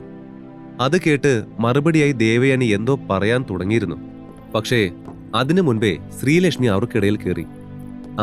നിനക്ക് സുഖമില്ലെങ്കിൽ നേരത്തെ വിളിച്ച് പറഞ്ഞൂടായിരുന്നു ഋഷി. ഫുഡ് ഞങ്ങൾ പാഴ്സൽ വാങ്ങി വന്നേനല്ലോ. സാരില്ല, ഇനിയിപ്പോ പറഞ്ഞിട്ട് എന്ത് ചെയ്യാനാ? ഏതായാലും എല്ലാവരും പെട്ടെന്ന് ചെന്ന് ചേഞ്ച് ചെയ്യ്, നമുക്ക് പുറത്തു പോയി ഫുഡ് കഴിക്കാം. ശ്രീലക്ഷ്മി പെട്ടെന്ന് പറഞ്ഞത് കേട്ട് ദേവയാനി ഒരു നിമിഷം ആശ്ചര്യപ്പെട്ടുപോയി. ഓ, ഇങ്ങനെ ചുമ്മാ നിൽക്കാതെ പെട്ടെന്ന് പോയി റെഡിയാവമ്മേ. നേരത്തെ പുറത്തുപോയി വന്നതിന്റെ ക്ഷീണമൊക്കെ മുഖത്ത് ഇപ്പോഴും അപ്പടി തന്നെ കിടക്കുക. ചെല്ല് ഋഷി, നീ വാ, ഡ്രസ്സ് മാറാൻ നിന്നെ ഞാൻ ഹെൽപ്പ് ചെയ്യാം. ശ്രീലക്ഷ്മി അതും പറഞ്ഞ് ഋഷിയെ വലിച്ച് നേരെ റൂമിലേക്ക് പോയി. റൂമിലെത്തിയതും അവൾ അവന്റെ കൈവിട്ടു. റൂമിന്റെ ഡോറ് ലോക്ക് ചെയ്തു. നോക്ക് ഋഷി, അമ്മയുടെ അടുത്തുനിന്ന് ചുമ്മാ ഇങ്ങനെ ചീത്ത കേൾക്കുന്നത് എനിക്കിഷ്ടമല്ല. ദയവ് ചെയ്ത് ഇതുപോലെ വല്ലതും പറ്റിയ താൻ അമ്മയ്ക്ക് മുൻപ് എന്നോട് പറയണം, കേട്ടല്ലോ? പ്ലീസ്. ശ്രീലക്ഷ്മി കരുതലോടെ അവനോട് പറഞ്ഞു. ഋഷി അവളോടൊന്ന് പുഞ്ചിരിച്ചു. സോറി, ഇനി ഞാൻ ശ്രദ്ധിച്ചോളാം ശ്രീലു. ഋഷി നിഷ്കളങ്കമായി പറഞ്ഞു. ശ്രീലക്ഷ്മി അവനെ ഒന്ന് ഹഗ് ചെയ്തു. താൻ ഇത്ര പാവാമത ഋഷി. ശ്രീലക്ഷ്മി അതുപോലെ അവനെ ചേർത്ത് പിടിച്ച് പറഞ്ഞു. ഋഷി മറുപടി എന്നോണം അവളോടൊന്ന് മൂളി. ഏയ്, ഞാനൊരു കാര്യം പറയാൻ മറന്നു. 2 ദിവസം കഴിഞ്ഞ് മഹാദേവി മുത്തശ്ശിയുടെ ബർത്ത്ഡേ ആണ്. ഓർമ്മ വന്ന പോലെ ശ്രീലക്ഷ്മി പറഞ്ഞു. അവനിൽ നിന്നും വിട്ടുമാറിക്കൊണ്ട് അവൾ പറഞ്ഞത് കേട്ട് ഋഷി സംശയത്തോടെ അവളെ നോക്കി. ഋഷിയുടെയും മഹാദേവിയുടെയും ബർത്ത്ഡേ ഒരേ ദിവസമായിരുന്നു. പക്ഷേ ശ്രീലക്ഷ്മി ആകെ ഓർത്തത് മഹാദേവിയുടെ പിറന്നാൾ മാത്രമായിരുന്നു. താൻ എന്റെ ബർത്ത്ഡേ മറന്നു ശ്രീലു. ഋഷി അത് മനസ്സിൽ മന്ത്രിച്ചുകൊണ്ട് ശ്രീലക്ഷ്മിയെ നോക്കി. പക്ഷേ അവൾ അതൊന്നും ശ്രദ്ധിക്കാതെ മഹാദേവിയുടെ ബർത്ത്ഡേയെ പറ്റി വാചാലയാവുകയായിരുന്നു. 2 വർഷമായി ഞങ്ങൾ നല്ലൊരു ഹെൽത്തി റിലേഷൻഷിപ്പിലാണ്. പിരിയാതെ ഇത്ര കാലം പോയില്ലേ, അത് തന്നെ വലിയ കാര്യമാണ്. ആ പോയ 2 വർഷവും ശ്രീലു എന്റെ 2 ബർത്ത്ഡേയും മറക്കാതെ ഓർത്ത് എന്നെ വിഷ് ചെയ്തിട്ടുണ്ട്. അത് മതി. ഋഷി തന്നെ തന്നെ ആശ്വസിപ്പിക്കാൻ എന്ന വണ്ണം പിറുപിറുത്തു. ഋഷി, നീ കേൾക്കുന്നുണ്ടോ? ഞാൻ ചോദിച്ച കാര്യത്തെക്കുറിച്ച് നിനക്ക് എന്തെങ്കിലും ഐഡിയ കിട്ടുന്നുണ്ടോ? ശ്രീലക്ഷ്മി അല്പം ഉറക്കെ ചോദിച്ചത് കേട്ടപ്പോൾ ഋഷി അവളെ നോക്കി. എന്താ ശ്രീലു? ഋഷി സംശയത്തോടെ അവളോട് ചോദിച്ചു. താനപ്പ ഞാൻ പറഞ്ഞ ഒന്നും കേട്ടില്ലേ? ശ്രീലക്ഷ്മി ചോദിച്ചു. താൻ പറഞ്ഞത് മുത്തശ്ശിക്കുള്ള ബർത്ത്ഡേ ഗിഫ്റ്റിനെ പറ്റിയല്ലേ? ഋഷി എന്തോ കേട്ട ഓർമ്മയിൽ സംശയത്തോടെ അവളോട് ചോദിച്ചു. ആ, എനിക്കാണെങ്കിൽ ഒരു എത്തും പിടിയും കിട്ടുന്നില്ല ഗിഫ്റ്റിന്റെ കാര്യം ഓർത്തിട്ട്. ശ്രീലക്ഷ്മി അതും പറഞ്ഞ് ദീർഘമായി ഒന്ന് നിശ്വസിച്ചു. ഹേയ്, അതോർത്ത് താൻ ടെൻഷൻ അടിക്കുകയേ വേണ്ട. ആ കാര്യം ഞാൻ നോക്കിക്കോളാം. ഋഷി ഒരു ചിരിയോടെ പറഞ്ഞു. ഋഷി, ഇത് മുത്തശ്ശിയുടെ കാര്യമാണ്. എന്തേലും പ്രശ്നം പറ്റിയാൽ അത് വലിയ സീനാവും. അവരുടെ ആ ഓഫർ തന്നെ ഞാൻ സ്വീകരിക്കില്ലെന്ന് ഓൾറെഡി പറഞ്ഞിരിക്കുക. അതുകൊണ്ട് ഒരു റീസൺ കിട്ടിയാൽ അവരെന്നെ പൊരിക്കും, കൂടെ നിന്നെയും. ശ്രീലക്ഷ്മി ചെറിയ ഭയത്തിൽ പറഞ്ഞു. ഏഹ്, എന്താ ശ്രീലു ഇത്? ഞാൻ സീരിയസ് ആയി പറഞ്ഞതാ. എന്റെ മൈൻഡിൽ ഒരു ഐഡിയ ഉണ്ട്. അതെന്തായാലും നിന്റെ മുത്തശ്ശി അത്ഭുതപ്പെടുത്തും. അതിന്റെ ഇടയ്ക്ക് നിനക്ക് പണി തരാനുള്ള ഗ്യാപ്പ് ഒന്നും അവർക്ക് കിട്ടില്ല. I promise. ഋഷി പുഞ്ചിരിയോടെ തന്നെ പറഞ്ഞു. അത് കേട്ട് ശ്രീലക്ഷ്മി ഒന്ന് ചിരിച്ചു. ശരി, നിന്റെ ഐഡിയ തന്നെ ഫോളോ ചെയ്തോ. നല്ലപോലെ ശ്രദ്ധിക്കണം. ആ ഗിഫ്റ്റ് കൊടുത്ത കാരണം നിനക്കോ എനിക്കോ ഒരു പ്രശ്നം ഉണ്ടാവരുത്. താൻ മണ്ടത്തരമൊന്നും ചെയ്യില്ലെന്ന് ഞാൻ വിശ്വസിക്കുന്നു. സോ ഒഫീഷ്യലിൽ തന്നെ വിശ്വസിച്ച് ഞാൻ ഈ ഗിഫ്റ്റിന്റെ കാര്യം തനിക്ക് വിട്ടു തരുക. ശ്രീലക്ഷ്മി പറഞ്ഞത് കേട്ട് ഋഷി ചിരിയോടെ തലയാട്ടി. 2 ദിവസം പെട്ടെന്ന് കടന്നുപോയി. അങ്ങനെ ആ ബർത്ത്ഡേ വന്നെത്തി. പാർട്ടി അറേഞ്ച് ചെയ്തത് തറവാട്ടിൽ വെച്ചായിരുന്നു. പാർട്ടിക്കായി ദേവയാനി അമ്മയും ശ്രീലക്ഷ്മിയും ആദ്യം മുൻപിൽ പോയി. ശേഷം പറഞ്ഞുറപ്പിച്ച പോലെ ഋഷി മഹാദേവിക്കുള്ള ഗിഫ്റ്റ് വാങ്ങി പുറകെ വരാമെന്ന് പറഞ്ഞു. ഋഷി, മുത്തശ്ശിക്ക് ഒരു നല്ല ഗിഫ്റ്റ് തന്നെ വാങ്ങി വരണേ ദൈവമേ. ഇത്രയും തവണ അത്രയും റിപ്പീറ്റ് അടിച്ച് ചോദിച്ചിട്ടും കുഴപ്പമൊന്നുമില്ലെന്നാ പറഞ്ഞത്. അതുപോലെ തന്നെ ആയിരിക്കണേ കാര്യങ്ങള്. പൊട്ടിത്തെറിക്കാനായി ഒരു വലിയ പ്രശ്നം കാത്തിരിക്കുന്നുവെന്ന് അറിയാതെ ശ്രീലക്ഷ്മി പ്രാർത്ഥിച്ചുകൊണ്ടിരുന്നു. ഏറെ വൈകാതെ പാർട്ടിയിൽ ഋഷിയും ജോയിൻ ചെയ്തു. അവന്റെ കയ്യിൽ ഗിഫ്റ്റുള്ള ഒരു ബാഗും ഉണ്ടായിരുന്നു. ഈ ബാഗ് കുറച്ച് ചെറുതായി പോയോ? ശേ, ടെൻഷൻ കാരണം എനിക്കാണെങ്കിൽ ഒന്നും പറയാനും മനസ്സിലാക്കാനും പറ്റുന്നില്ലല്ലോ. ഋഷിയുടെ കയ്യിലെ ബാഗ് നോക്കി ദേവയാനി പിറുപിറുത്തു. ശ്രീലമോളെ, എനിക്ക് തോന്നുന്നത് ഏറ്റവും വേസ്റ്റ് സമ്മാനം ഋഷി കൊണ്ടുവന്നതാകൂ എന്നാണ്. അതുകൊണ്ട് നിന്റെ ഹസ്ബൻഡിനോട് ആള് കൂടും മുൻപേ അത് കൊടുത്തിങ്ങ് വരാൻ പറ. മെല്ലെ ശ്രീലക്ഷ്മിയുടെ അരികിൽ വന്ന് ദേവയാനിയമ്മ പല്ല് റുമ്മിക്കൊണ്ട് പറഞ്ഞു. അമ്മായി, എന്താ സ്നാക്സ് കഴിക്കും പോലെ ആ പല്ല് കടിക്കാതെ നോർമലായി ഇരിക്കേ. മുത്തശ്ശി ചിന്തിക്കാൻ പോലും ചാൻസ് ഇല്ലാത്ത ഒരു ഗിഫ്റ്റാണിത്. അവർക്കടുത്തേക്ക് വന്ന ഋഷി പുഞ്ചിരിച്ചുകൊണ്ട് അവരോട് പറഞ്ഞു. അവസാനം അത് കണ്ടാ മതി. ദേവയാനിയമ്മ പിറുപിറുത്തു. അവർക്ക് അന്ന് ഋഷി തന്നോട് പോയി ടെസ്റ്റ് ചെയ്യാൻ പറഞ്ഞത് മുതൽ ഋഷിയോട് ദേഷ്യമായിരുന്നു. മാത്രമല്ല, ഇപ്പോൾ ശ്രീലക്ഷ്മി പണ്ടത്തെ പോലെ തന്റെ വാക്കുകളൊന്നും കേൾക്കുന്നുമില്ല. അതിന് കാരണക്കാരൻ ഋഷിയാണെന്ന് അവർ മനസ്സിൽ ഉറപ്പിച്ചിരുന്നു. സമയം കടന്നുപോയി. എല്ലാവരും മുത്തശ്ശിക്ക് തങ്ങൾ കരുതിയ ഗിഫ്റ്റ്സ് ഓരോന്നായി കൊടുക്കാൻ തുടങ്ങി. മുത്തശ്ശിക്ക് ഏറ്റവും എക്സ്പെൻസീവ് ഗിഫ്റ്റ് ആരാണ് കൊടുക്കുകയെന്ന് എല്ലാവർക്കും ഇടയിൽ ഒരു ചെറിയ ചർച്ചയായി മാറിയിരുന്നു. ഫാമിലിയിലെ പ്രാർത്ഥന നൽകിയ ഡയമണ്ട് ബ്രൂച്ച് ആയിരുന്നു ഇതുവരെ എല്ലാവരുടെയും ലിസ്റ്റിൽ മുന്നിട്ട് നിന്നത്. കൂടെ തന്നെ സിദ്ധാർത്ഥ് ഗിഫ്റ്റ് ചെയ്ത സ്വർണത്തിൽ തീർത്ത കൃഷ്ണന്റെ പ്രതിമയും. പ്രാർത്ഥന, നീ എനിക്ക് എപ്പോഴും ഏറ്റവും ബെസ്റ്റ് ഗിഫ്റ്റേ തരാറുള്ളൂ. പക്ഷേ അതിൽ തന്നെ the best one is this. പ്രാർത്ഥന കൊടുത്ത ഡയമണ്ട് ബ്രൂച്ച് കാണിച്ച് മുത്തശ്ശി പറഞ്ഞു. താങ്ക്സ് മുത്തശ്ശി. മഹാദേവിയുടെ സന്തോഷം കണ്ട് പ്രാർത്ഥന ചിരിയോടെ പറഞ്ഞു. ശേഷം പ്രാർത്ഥന ഋഷി ഇരുന്നതിന് തൊട്ടടുത്ത് ഒഴിഞ്ഞ സീറ്റിൽ വന്നിരുന്നു. ഉയ്, നിങ്ങൾ കൊടുത്ത ആ ഗിഫ്റ്റ് ശരിക്കും ഒരു അടിപൊളി സെലക്ഷൻ ആയിരുന്നു. ആ ബ്രൂച്ച് ഒരു അപൂർവ സെലക്ഷൻ ആണെന്ന് മനസ്സിലാക്കിയ ഋഷി അവരോടായി പറഞ്ഞു. അവന്റെ ആ സംസാര ശൈലി കേട്ടപ്പോൾ തന്നെ പ്രാർത്ഥനയ്ക്ക് അല്പം ഇഷ്ടം തോന്നി. പക്ഷേ കുടുംബത്തിൽ ആരും വലിയ വില കൽപ്പിക്കാത്ത വ്യക്തിയാണ് ഋഷിനെന്ന് അവൾ ഓർത്തു. അതോടെ പ്രാർത്ഥന ഋഷി പറഞ്ഞതിനുള്ള മറുപടി ഒരു ചിരിയിൽ ഒതുക്കി. എന്റെ ഗസ് ശരിയാണെങ്കിൽ ഇത് പണ്ട് ഇന്ത്യ ഭരിച്ചിരുന്ന ഒരു പ്രത്യേക മുഗൾ രാജവംശത്തിൻ്റെതാണ്, അല്ലെ? ആ രാജവംശത്തിന്റെ പേര് ഓർത്തെടുക്കാൻ ശ്രമിച്ചുകൊണ്ട് ഋഷി പറഞ്ഞു. പ്രാർത്ഥന ഒന്ന് ഞെട്ടി. അവിടെ ഉണ്ടായിരുന്ന ആർക്കും വലിയ ധാരണ പോലും ഇല്ലായിരുന്ന കാര്യമായിരുന്നു ഋഷിയ ചോദിച്ചത്. അതെങ്ങനെ തനിക്ക് മനസ്സിലായി? ഈ പുരാതനങ്ങളായ ആഭരണങ്ങളെക്കുറിച്ച് നിങ്ങൾക്ക് വേറെ എന്തെല്ലാം അറിയാം? പ്രാർത്ഥന കൗതുകത്തോടെ ഋഷിയോട് ചോദിച്ചു. അതിന് മറുപടി പറയാതെ ഋഷി അവളോട് പുഞ്ചിരിച്ചു. Mind your words Sarath. നാവുണ്ടെന്ന് കരുതി എന്ത് വിളിച്ചു പറയാനാണോ നിന്റെ വിചാരം? ശ്രീലക്ഷ്മി ദേഷ്യത്തിൽ ചോദിച്ചത് കേട്ട് ശരത് ചിരിച്ചു. നോട്ട് ഓൺലി താങ്ക്, എന്റെ കയ്യിൽ പണവും ഉണ്ട്. Believe me and marry me Lakshmi. നിർത്തിക്കോ ശരത്, ഞാൻ ഓൾറെഡി കല്യാണം കഴിച്ചു കഴിഞ്ഞു. ഇനിയും ഇതുപോലെ ഓരോന്ന് പറഞ്ഞുകൊണ്ട് വന്നാ ഇനി ഞാൻ ക്ഷമിച്ചെന്ന് വരില്ല. ശ്രീലക്ഷ്മി ദേഷ്യത്തോടെ തന്നെ പറഞ്ഞു. അവളുടെ ഹസ്ബൻഡായ ഞാൻ ഇവിടെ ഉള്ളപ്പോ എന്ത് ധൈര്യത്തിലാ നീ അങ്ങനെയൊക്കെ സംസാരിച്ചത്? ശരത്തിന്റെ ഷർട്ടിൽ പിടിച്ച് ദേഷ്യത്തിൽ ഋഷി ചോദിച്ചു. ഓ, നീ ഇവിടെ ഉണ്ടായിരുന്നോ? 10 പൈസയ്ക്ക് ഗതിയില്ലാത്ത ഫെയിലിയർ. എന്തിനാടാ നീ എന്റെ ലക്ഷ്മിയെ ഓരോന്ന് പറഞ്ഞ് മയക്ക് തട്ടിയെടുത്തത്? എന്താടാ നീ പറഞ്ഞ? ശരത്തിനേക്കാൾ ഏറെ ദേഷ്യം ഋഷിയുടെ വാക്കുകൾ നിറഞ്ഞിരുന്നു. എന്റെ ലക്ഷ്മി എന്ന് ശരത്ത് പറഞ്ഞത് കേട്ട് ഋഷി അവനെ അടിക്കാനായി ദേഷ്യത്തോടെ കൈയുയർത്തി. പക്ഷേ ആ അടി ശരത്തിന്റെ മേൽ വീഴും മുൻപേ ആരോ ഋഷിയുടെ കയ്യിൽ പിടിച്ചിരുന്നു. ഈർഷ്യയോടെ തിരിഞ്ഞു നോക്കിയ ഋഷി കാണുന്നത് തന്റെ കയ്യിൽ പിടുത്തമിട്ട് നിൽക്കുന്ന സിദ്ധാർത്ഥിനെയായിരുന്നു. ശരത്ത് ഈ തറവാട്ടിലെ മെമ്പറാണ്. But who the hell are you to hit him? അവൻ പറഞ്ഞാൽ ഒരു തെറ്റും ഞാൻ കാണുന്നില്ല. നിന്റെ ലെവല് വെച്ച് അവൻ ആ പറഞ്ഞത് കുറഞ്ഞു പോയെങ്കിലേ ഉള്ളൂ, പിച്ചക്കാരാ. സിദ്ധാർത്ഥ് ഋഷിയെ പുച്ഛിച്ചുകൊണ്ട് പറഞ്ഞു. പെട്ടെന്ന് തന്നെ ശ്രീലക്ഷ്മി ദേഷ്യത്തോടെ മുന്നോട്ട് വരാൻ ശ്രമിച്ചെങ്കിലും ദേവയാനി അവളെ തടഞ്ഞു. അമ്മേ, എന്റെ കയ്യിന്ന് വിട്. അവൻ എന്റെ ഭർത്താവിനെ പറ്റി എന്റെ മുമ്പിൽ വെച്ച് അത്രയും മോശമായിട്ട് സംസാരിച്ചിട്ട് കയ്യും കെട്ടി നോക്കി നിൽക്കാൻ എനിക്കാവില്ല, വിടന്നെ. ശ്രീലക്ഷ്മി കുതറിക്കൊണ്ട് പറഞ്ഞു. പക്ഷേ ദേവയാനിയുടെ പിടി അവളുടെ കയ്യിൽ കൂടുതൽ മുറുകി എന്നല്ലാതെ അയഞ്ഞില്ല. ഞാനാണോ? അതോ ഒരു ഹോട്ടലിൽ ബില്ല് പേ ചെയ്യാൻ പോലും ആവാതെ യാചിച്ച നീയാണോ പിച്ചക്കാരൻ? ഋഷി പരിഹാസത്തോടെ സിദ്ധാർത്ഥിനോട് മറുചോദ്യം ചോദിച്ചു. അത് കേട്ടതും സിദ്ധാർത്ഥിന് തന്റെ ദേഷ്യം അടക്കാനായില്ല. എന്തായി നീ പറഞ്ഞത്? ദേഷ്യത്തോടെ സിദ്ധാർത്ഥ് ഋഷിയെ തല്ലാൻ കൈയുയർത്തി. പക്ഷേ അതിനു മുൻപേ ഋഷി അവന്റെ ആ നീക്കം മനസ്സിലാക്കിയിരുന്നു. അതുകൊണ്ട് വേഗത്തിൽ ഋഷി സിദ്ധാർത്ഥിന്റെ കൈ തന്റെ കൈപ്പിടിയിൽ ഒതുക്കി. ശേഷം അവന്റെ മുഖത്താഞ്ഞടിച്ചു. ആ അടിയുടെ ആഘാതത്തിൽ സിദ്ധാർത്ഥ് തറയിൽ വീണുപോയി.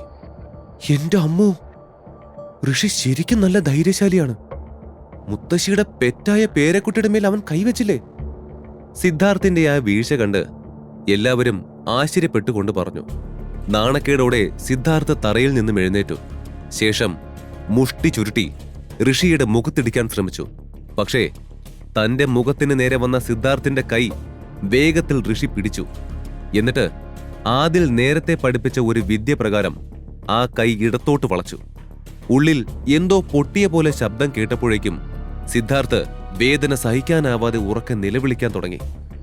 ഋഷിൻ, വിടവനെ! ദേവയാനി അലറി. അതോടെ ഋഷി അവന്റെ കയ്യിലെ പിടി പതിയെ വിട്ടു. ആ പിടി അയഞ്ഞതും തളർന്ന പോലെ സിദ്ധാർത്ഥ് തറയിൽ വീണിരുന്നു. നിനക്ക് അല്പം പോലും ബോധമില്ല ഋഷിൻ. ഇത്രയും പ്രധാനപ്പെട്ട ഒരു പരിപാടി ഇവിടെ നടക്കുമ്പോ നീ ഇവിടെ ഒരു റൗഡിയെ പോലെ എല്ലാവരെയും അടിച്ചിരുന്നോ?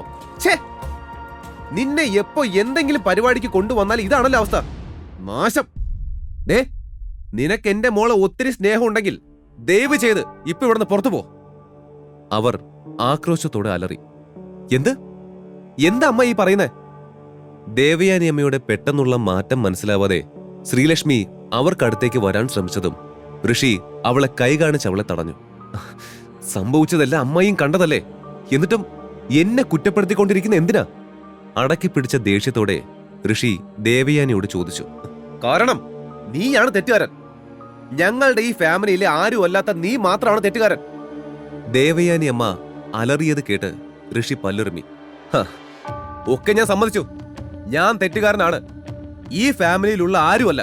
പക്ഷേ നിങ്ങൾ ഫാമിലി എന്ന് പിന്നെയും പറയുന്നോണ്ട് ചോദിക്കുക, ഈ ഫാമിലി നിങ്ങൾക്ക് എന്തെങ്കിലും റെസ്പെക്റ്റും വാല്യൂം തന്നിട്ടുണ്ടോ? ഋഷി ദേഷ്യത്തോടെ അവരോട് ചോദിച്ചു. അത് ചോദിക്കാൻ നീ ആരാ? ഉറക്കെയുള്ള ആ ശബ്ദം കേട്ട് എല്ലാവരും തിരിഞ്ഞു നോക്കിയപ്പോൾ കണ്ടത് ദേഷ്യത്തോടെ നിൽക്കുന്ന മഹാദേവിയായിരുന്നു. നിനക്ക് എത്ര ധൈര്യം ഉണ്ടടാ എന്റെ കൺമുമ്പിലിട്ട് എന്റെ കുഞ്ഞിനെ തല്ലി ചതയ്ക്കാൻ? മഹാദേവിയുടെ കനത്ത ശബ്ദത്തിൽ അവിടെ മാകെ നിശ്ചലമായി. നിങ്ങൾ എന്റെ നേർക്കല്ല ചാടേണ്ടത്, കൊച്ചുമോനെ ഒന്ന് അടക്കി നിർത്താൻ നോക്ക്. ഋഷിയുടെ ദേഷ്യം നിറഞ്ഞ ആ മറുപടി കേട്ട് മഹാദേവി വിറച്ചു. പട്ടിയെ തല്ലും പോലെ എന്റെ പേരക്കുട്ടിയെ എന്റെ മുമ്പിലിട്ട് തല്ലിയിട്ട് ഇപ്പോ എന്റെ നേരെ ശബ്ദം ഉയർത്താൻ മാത്രം ആരാ നീ എന്നാ അത്രയും വലിയ ആളായത്? അവന്റെ അടുത്ത് തെറ്റ് പറ്റിയെന്ന് കരുതി അവനെ തല്ലാനും അപമാനിക്കാനുള്ള റൈറ്റ്സ് നിനക്കാരാ തന്നത്? അതും എന്റെ കൺമുമ്പിൽ വെച്ച്. മുത്തശ്ശി ദേഷ്യത്തിൽ അലറിക്കൊണ്ടിരുന്നു. കണ്ണുരുട്ടി പഠിപ്പിക്കുന്നോ? എടാ, ഞങ്ങളുടെ കുടുംബത്തിൽ വെറും ഒരു ആശ്രിതനെ പോലെ കഴിഞ്ഞ നിനക്ക് എത്ര ധൈര്യമുണ്ട് എനിക്ക് നേരെ കണ്ണുരുട്ടാൻ? ഞാൻ നിൽക്കേ എന്റെ കുഞ്ഞിനെ തല്ലി ചതച്ചത് ചോദിച്ച എന്നോട് കണ്ണുരുട്ടാൻ മാത്രം അഹങ്കാരിയായോ നീ? സ്വന്തം കുടുംബത്തിൽ നിന്ന് പോലും പുറത്താക്കിയ നിന്നെ ഇത്രയും കാലം നോക്കിയതിന് തന്ന കൂലിയാവും അല്ലേ? ഏതായാലും കൊള്ളാം. തന്നെ തുറച്ചു നോക്കി നിന്ന ഋഷിയോട് മഹാദേവി പറഞ്ഞു. എക്സ്ക്യൂസ് മീ, കണ്ണുരുട്ടിയത് അവിടെ നിൽക്കട്ടെ, ബട്ട് അത് കഴിഞ്ഞെന്താ പറഞ്ഞത്? ഞാൻ നിങ്ങളുടെ ചെലവിലായിരുന്നോ? മിസ്സിസ് മഹാദേവി, നിങ്ങൾ ആരാണെന്നാ നിങ്ങളുടെ വിചാരം? നിങ്ങൾ എല്ലാവരും ഭയക്കുന്നുണ്ടാകാം, പക്ഷേ എനിക്കാ പേടിയില്ല. ഇത് എന്റെ ഭാര്യയും അമ്മായിയാണ് പറയുന്നതെങ്കിൽ ഞാൻ കേൾക്കാം. ഋഷി ഉറക്കെ പറഞ്ഞ മറുപടി കേട്ട് പെട്ടെന്ന് മഹാദേവിക്ക് ഒന്നും മറുത്തു പറയാനില്ലാത്ത അവസ്ഥയായിരുന്നു. ഉറച്ച ഋഷിയുടെ സംസാരം കേട്ട ശ്രീലക്ഷ്മിക്ക് താൻ 2 വർഷം മുൻപ് കണ്ട ഋഷിയെ വീണ്ടും കണ്ടതുപോലെ തോന്നി. ഇങ്ങനെയായിരുന്നു അവൻ. എപ്പോഴും മാന്യനായിരുന്നെങ്കിലും ന്യായമായ കാര്യങ്ങൾ മാത്രം സംസാരിച്ചിരുന്ന വ്യക്തി. കുറെ കാലങ്ങൾക്ക് ശേഷം ഇപ്പോൾ അവൻ ധൈര്യത്തോടെ പറയുന്നത് കേൾക്കെ ശ്രീലക്ഷ്മിക്ക് എന്തോ വല്ലാത്ത സന്തോഷം തോന്നി. 10 പൈസയ്ക്ക് ഗതിയില്ലെങ്കിലും നിന്റെ അഹങ്കാരത്തിന് ഒരു കുറവില്ലല്ലോടാ, നാണമില്ലാത്തവനെ. എന്തിനാ നീ ഇപ്പൊ ഇവിടേക്ക് വലിഞ്ഞു കയറി വന്നത്? എന്നെ തല്ലാനോ? മഹാദേവി മിണ്ടുന്നില്ലെന്ന് കണ്ട് ഇടയ്ക്ക് കയറി സിദ്ധാർത്ഥ് സംസാരിച്ചു. അത് കേട്ട് ഋഷി പല്ലുറുമി ദേഷ്യത്തോടെ അവരെ നോക്കി. ഋഷിക്ക് വീണ്ടും അവനെ 2 പൊട്ടിക്കാൻ തോന്നി. പക്ഷേ ശ്രീലക്ഷ്മിയുടെ മുഖത്ത് നിഴലിച്ച പരിഭ്രമം കാണേ ഋഷി അത് വേണ്ടെന്ന് കരുതി. പല്ലെറുമുന്നത് കണ്ടോ? സിദ്ധു പറഞ്ഞ പോലെ നയാ പൈസയ്ക്ക് ഗതിയില്ലെങ്കിലും അവന്റെ അഹങ്കാരം നോക്കിക്കേ. മഹാദേവി ദേഷ്യത്തിൽ തന്നെ ഞൊടിഞ്ഞു. നിർത്തിക്കോ മിസ് മഹാദേവി, ഇങ്ങനെ ഗതിയില്ലാത്തവനെന്ന് നിങ്ങൾ ആവർത്തിച്ചെന്നെ വിളിക്കുന്നതിന് കാലം നിങ്ങളോട് ചോദിക്കും. I swear. ഋഷിയുടെ ആ ശബ്ദത്തിൽ വല്ലാത്തൊരു ആത്മവിശ്വാസം നിറഞ്ഞിരുന്നു. അവന്റെ ആ മറുപടി കേൾക്കെ എല്ലാവരുടെയും കണ്ണുതള്ളി. ആദ്യമായായിരുന്നു മഹാദേവിയോട് ഒരാൾ എതിർത്ത് പോലും സംസാരിക്കാൻ ധൈര്യം കാണിക്കുന്നത്. ഈ നിൽക്കുന്ന സിദ്ധാർത്ഥ് എത്ര തെറ്റ് ചെയ്താലും നിങ്ങളുടെ കൊച്ചുമോനായിട്ട് നിങ്ങൾ പൊറുക്കുമല്ലോ. എന്നിട്ടത് മറ്റാരുടെയെങ്കിലും തലയിലോട്ട് വെക്കുന്നതിനാ? അതെല്ലാം പോട്ടെ, നിങ്ങൾ എന്റെ തെറ്റ് മുഴുവൻ എണ്ണിപ്പറക്കി പറയുന്നുണ്ടല്ലോ. നിങ്ങൾ ചെയ്യുന്ന എല്ലാം ശരിയാണോ? ഒരേ കുടുംബത്തിൽപ്പെട്ടവരെ പല കണ്ണുകളിലൂടെ കാണുന്ന ഈ സ്വഭാവം നല്ലതാണോ? ചിലരെ തലയിലും ഒക്കത്തും കയറ്റി വയ്ക്കും, മറ്റുള്ളവരെ തറയിലിട്ട് ചവിട്ടി തേക്കും. ഋഷി അത് പറഞ്ഞു കേട്ടപ്പോൾ മഹാദേവി ആകെ ദേഷ്യം കൊണ്ട് വിറച്ചു. അവൻ പറയുന്നതെല്ലാം ശരിയാണെങ്കിലും അത് അംഗീകരിക്കാൻ അവരുടെ ഈഗോ അവരെ അനുവദിച്ചില്ല. നിർത്ത് ഋഷി! ഇത്തവണ മഹാദേവിക്ക് പകരം ഉയർന്നത് ദേവയാനിയുടെ ശബ്ദമായിരുന്നു. മുത്തശ്ശിയോട് നീ എന്തിനാ എതിർത്ത് സംസാരിക്കുന്നത്? അവര് പറയുന്നത് എന്തോ അത് കേൾക്കാൻ നീ ബാധ്യസ്ഥനാണ്. ദേവയാനി ഗൗരവം വിടാതെ പറഞ്ഞു. അമ്മേ. അതുവരെ നിശബ്ദയായി നിന്ന ശ്രീലക്ഷ്മി ദേവയാനിയുടെ സംസാരം കേട്ട് അവരെ വിളിച്ചു. അവൾ ദയനീയമായി ഋഷിയെ നോക്കുന്നുണ്ടായിരുന്നു. പക്ഷേ ദേവയാനി അവളെ വകവയ്ക്കാതെ തുടർന്നു. അല്ലെങ്കിൽ തന്നെ കല്യാണം കഴിഞ്ഞിട്ട് ഇന്ന് വരെ എന്നെങ്കിലും നീ എന്റെ മോളുടെ ഭർത്താവിന്റെ സ്ഥാനത്ത് നിന്നിട്ടുണ്ടോ? അവള് നിന്നെ സംരക്ഷിക്കേണ്ട അവസ്ഥയായിരുന്നില്ലേ അന്ന് തൊട്ട് ഇന്ന് വരെ? ഇത്രയൊക്കെ ആയിട്ട് നിനക്ക് ഇനിയും മതിയായില്ലേ? ദയവ് ചെയ്ത് ഇനിയെങ്കിലും അവളെ ഒന്ന് വെറുതെ വിട്ടേക്ക്.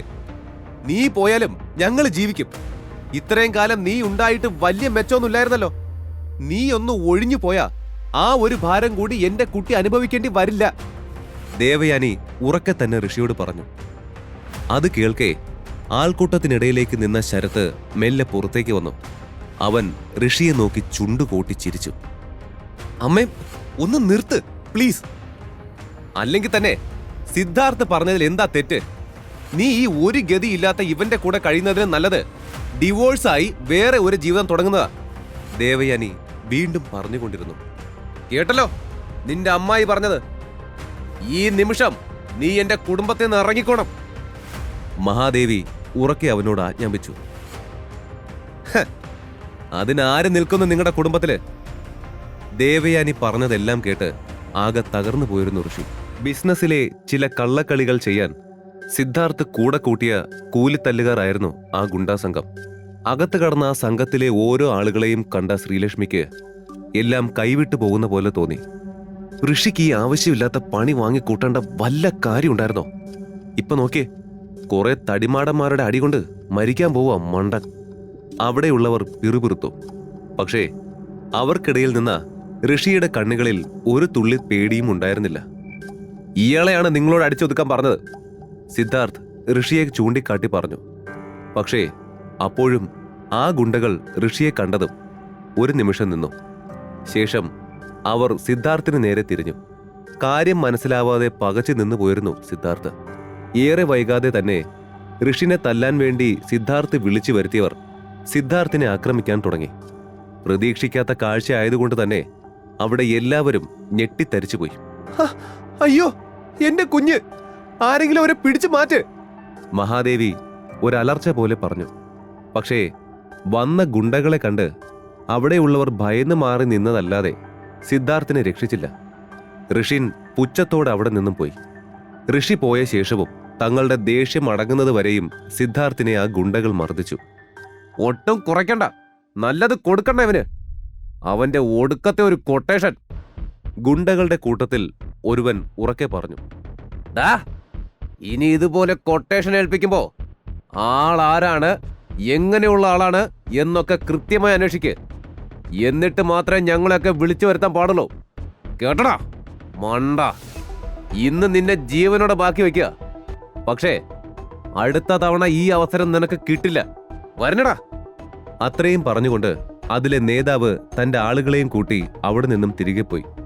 അവർ പോയതിനു ശേഷം മഹാദേവി തന്റെ പ്രായം പോലും മറന്ന് അവനടുത്തേക്ക് ഓടി വന്നു. അയ്യോ സിദ്ധു മോനെ, എന്റെ മോനെ, മുത്തശ്ശി വല്ലാതെ വേദനിക്കുന്നു. സിദ്ധാർത്ഥ് വേദന സഹിക്കാനാവാതെ കരഞ്ഞു.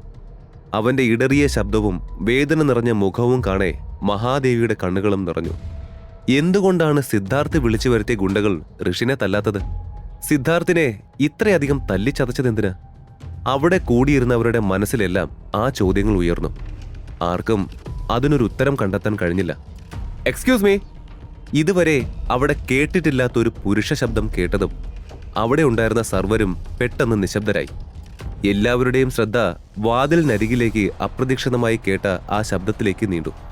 അപ്പോഴേക്കും വാതിൽ കടന്ന് ബ്ലാക്ക് കളർ സ്യൂട്ടിൽ ലക്ഷ്മൺ അവിടേക്ക് വന്നു. അവന്റെ ഇരുവശത്തുമായി അംഗരക്ഷകരായും സഹായികളായും 4-5 പേരുണ്ടായിരുന്നു. അവനെ കണ്ടതും മഹാദേവി ശരിക്കും ഒന്ന് അത്ഭുതപ്പെട്ടുപോയി. ഇങ്ങനെ പെട്ടെന്ന് ലക്ഷ്മണനെ പോലുള്ളവർ ഞങ്ങളുടെ അടുത്തേക്ക് വന്നത് എന്തിനായിരിക്കും? ഞെട്ടലിനിടയിലും എത്ര ആലോചിച്ചിട്ടും അവന്റെ വരവിന് പിന്നിലുള്ള കാരണം മാത്രം മഹാദേവിക്ക് മനസ്സിലായില്ല. ലക്ഷ്മൺ മഹാദേവിയുടെ അരികിലേക്ക് നടക്കുമ്പോൾ അവന്റെ അംഗരക്ഷകർ ഒരല്പം അകലെയായി നിന്നു. ഹായ് മാഡം, സുഖാണോ? അല്ല, ഋഷിൻ എവിടെ? ഇവിടെ കാണുമെന്നാണല്ലോ ഞാൻ അറിഞ്ഞത്. എവിടെ പോയി? ഇവിടെ ഇല്ലേ?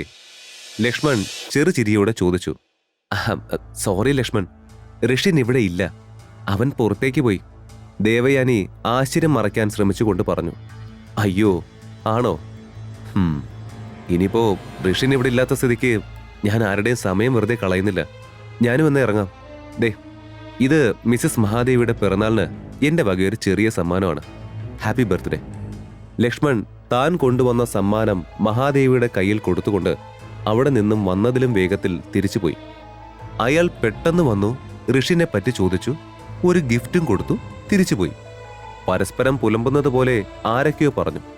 അല്പം മുമ്പ് വരെ നിശബ്ദമായ വർമ്മ കുടുംബം വീണ്ടും അവിടെ നടന്ന സംഭവങ്ങളെല്ലാം അങ്ങോട്ടും ഇങ്ങോട്ടും സംസാരിക്കാൻ തുടങ്ങി. ഇതെല്ലാം അവിടെ സംഭവിക്കുമ്പോഴും ശ്രീലക്ഷ്മി ഋഷിൻ പോയതിന്റെ വിഷമത്തിൽ തന്നെയായിരുന്നു. അതുകൊണ്ട് തന്നെ ഇവിടെ നടക്കുന്നതൊന്നും അവൾ അറിഞ്ഞില്ല. അപ്പോഴേക്കും ഒരു കുട്ടി അങ്ങോട്ടേക്ക് പെട്ടെന്ന് ഓടി വന്ന് പറഞ്ഞു, മുത്തശ്ശി, മൾട്ടിനാഷണൽ കമ്പനിയുടെ ഉടമ ഒലിവിയ മാഡം വന്നിട്ടുണ്ട്. വീണ്ടും ഒരു ഞെട്ടലോടെ എല്ലാവരും പരസ്പരം നോക്കി. അവിടെ പലരും ആ കമ്പനിയെക്കുറിച്ച് കേട്ടിട്ടുണ്ട്. അത്രയും വലിയൊരു VIP എന്താ പെട്ടെന്ന് വന്നതെന്ന് അറിയേ അവർക്കെല്ലാവർക്കും ആശ്ചര്യം തോന്നി. ഇപ്പോ മിസ്റ്റർ ലക്ഷ്മൺ രവി വന്നു പോയതേ ഉള്ളൂ. അപ്പോഴേക്കും അടുത്തയാളെത്തി, അതും ഒലിവിയ മാഡത്തെ പോലൊരാൾ. നമ്മുടെ മുത്തശ്ശി ശരിക്കും സ്റ്റാർ ആയോ? അതോ മുത്തശ്ശിയുടെ ഏതെങ്കിലും ഒരു വീഡിയോ വൈറലായോ? വിളിക്കാതെ പോലും എത്രയെത്ര ആളുകളാ ഇവിടേക്ക് വരുന്നത്. കുറച്ച് നിമിഷങ്ങൾ കൊണ്ട് അവിടെ അരങ്ങേറുന്ന സംഭവങ്ങൾ ഒന്നും അവർക്കാർക്കും വിശ്വസിക്കാനായില്ല. എല്ലാം വളരെ പെട്ടെന്ന് സംഭവിക്കുകയായിരുന്നു. മഹാദേവി വർമ്മ ഒരിക്കലും ഒലിവിയെ നേരിട്ട് കണ്ടിട്ടില്ല. അങ്ങനെയുള്ളപ്പോൾ അവൾ തന്നെ തേടി വരുന്നതറിയേ അവർ ശരിക്കും അത്ഭുതപ്പെട്ടു. Hello madam. ഒലിവിയ അകത്തേക്ക് പ്രവേശിച്ച് മഹാദേവിക്ക് അടുത്തേക്ക് നടന്നുകൊണ്ട് വിളിച്ചു. ഒരു ഡസനിലധികം അംഗരക്ഷകരും അവർക്ക് പിന്നാലെയുണ്ടായിരുന്നു. അയ്യോ, അത് കണ്ടില്ലേ?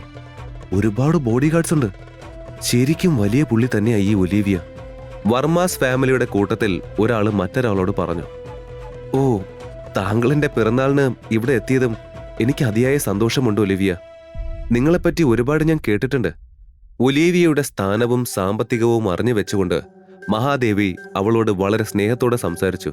ഓ, സന്തോഷം മുത്തശ്ശി. അല്ല, ഋഷിനെവിടെ? അവനിവിടെ ഉണ്ടോ? മുത്തശ്ശി പറയുന്നതിൽ പകുതിയും ശ്രദ്ധ കൊടുക്കാതെ അവൾ ചുറ്റും തിരഞ്ഞു നോക്കിക്കൊണ്ട് ചോദിച്ചു. അത് കേട്ടതും ശ്രീലക്ഷ്മി തന്റെ ചിന്തകളിൽ നിന്നും ഉണർന്നുകൊണ്ട് പുരികം ചുളിച്ചുകൊണ്ട് മുത്തശ്ശിയോട് സംസാരിക്കുന്ന ഒലിവിയെ നോക്കി. ഋഷിനോ? അതെന്താ ഇവിടെ വരുന്നവരെല്ലാം അവനെക്കുറിച്ച് ചോദിക്കുന്നത്? ഇവിടെ ശരിക്കും എന്താ നടക്കുന്നത്? ആകെ അമ്പരപ്പോടെ മുത്തശ്ശി ആരോടൊന്നില്ലാതെ പതിയെ പറഞ്ഞു, സോറി ഒലിവിയ, ഋഷിൻ ഇവിടെ നിന്നും പോയിട്ട് കുറച്ചു നേരമായി. അവർ സ്വയം നിയന്ത്രിച്ചുകൊണ്ട് അവളെ നോക്കി ഒരു ചിരി വരുത്താൻ ശ്രമിച്ചു. ഓ, ഋഷിൻ പോയോ? അവനിവിടെ ഇല്ലെങ്കിൽ പിന്നെ ഞാനായി നിങ്ങളുടെ ആരുടെയും സമയം പാഴാക്കി കളയുന്നില്ല. By the way, happy birthday. അത് പറയുന്നതിനൊപ്പം തന്നെ അവൾ അവരുടെ കയ്യിലേക്ക് ഒരു സമ്മാന പൊതി വെച്ചു കൊടുത്തു. എങ്കിൽ ഞാൻ ഉറങ്ങട്ടെ, അവനെ ഞാൻ പിന്നെ വിളിച്ചോളാം. Once again happy birthday. ലക്ഷ്മണിനെ പോലെ തന്നെ ഋഷിൻ അവിടെ ഇല്ലെന്നറിഞ്ഞതും സമ്മാനവും അവർക്ക് കൊടുത്ത് മിന്നൽ വേഗത്തിൽ അവളും പോയി. അയ്യോ, എനിക്ക് വയ്യ. എനിക്കിങ്ങനെ ഇതൊക്കെ കാണാൻ വയ്യ. എന്തിനാ ഈ VIP-കളൊക്കെ ഋഷിനെ തിരക്കുന്നത്? കൂട്ടത്തിൽ ആരോ സംശയത്തോടെ ചോദിച്ചു. അവന് മാത്രമല്ല, അവിടെയുണ്ടായിരുന്ന കുടുംബാംഗങ്ങൾക്കെല്ലാം അതേ ചോദ്യം തന്നെയേ മനസ്സിലുണ്ടായിരുന്നുള്ളൂ. ഉഫ്, ഒന്നും മിണ്ടാതിരിക്കാവല്ല. സിദ്ധാർത്ഥിനെ ഹോസ്പിറ്റലിൽ കൊണ്ടുപോകണം. കൂടെ ആ ഋഷിൻ എവിടെയാണെങ്കിലും അവനെ അന്വേഷിച്ച് ഇവിടെ എന്റെ മുമ്പിൽ കൊണ്ടുവന്നിരിക്കണം. മഹാദേവി ആജ്ഞാപിച്ചു. ശ്രീലക്ഷ്മി ഒരു നിമിഷം പോലും പാഴാക്കാതെ ആദ്യം തന്നെ പുറത്തേക്കിറങ്ങി. ശേഷം അവൾ വേഗം ഫോൺ എടുത്ത് ഋഷിന്റെ നമ്പർ ഡയൽ ചെയ്തു. നേരത്തെ നടന്ന സംഭവങ്ങൾ കാരണം തന്റെ കോൾ കാണുമ്പോൾ ദേഷ്യത്തിൽ ഫോൺ കട്ട് ചെയ്യുമോ എന്ന് അവൾ ഭയന്നു. എന്നാൽ 4ാമത്തെ റിംഗിൽ ഋഷിൻ ഫോൺ എടുത്തു. ഋഷി എവിടെയാ? ശ്രീലക്ഷ്മി വെപ്രാളത്തോടെ ചോദിച്ചു. ആ ശ്രീലക്ഷ്മി, ഞാൻ വീട്ടിലേക്ക് പോവാ. നീ ഒന്നും ഓർത്തും വിഷമിക്കണ്ട. ഇനി ഞാൻ അവിടെ ഒരു ശല്യം ആവില്ല. എന്റെ സാധനങ്ങളെടുത്ത് ഞാൻ ഉടനെ ഇവിടെ നിന്ന് പോവും. അവന്റെ ശബ്ദത്തിൽ വല്ലാത്ത നിർവികാരത അനുഭവപ്പെട്ടു. ഇല്ല, നീ എങ്ങോട്ടും പോകണ്ട. പ്ലീസ് ഋഷി, എനിക്ക് വേണ്ടി കുറച്ചു നേരം വെയിറ്റ് ചെയ്യ്.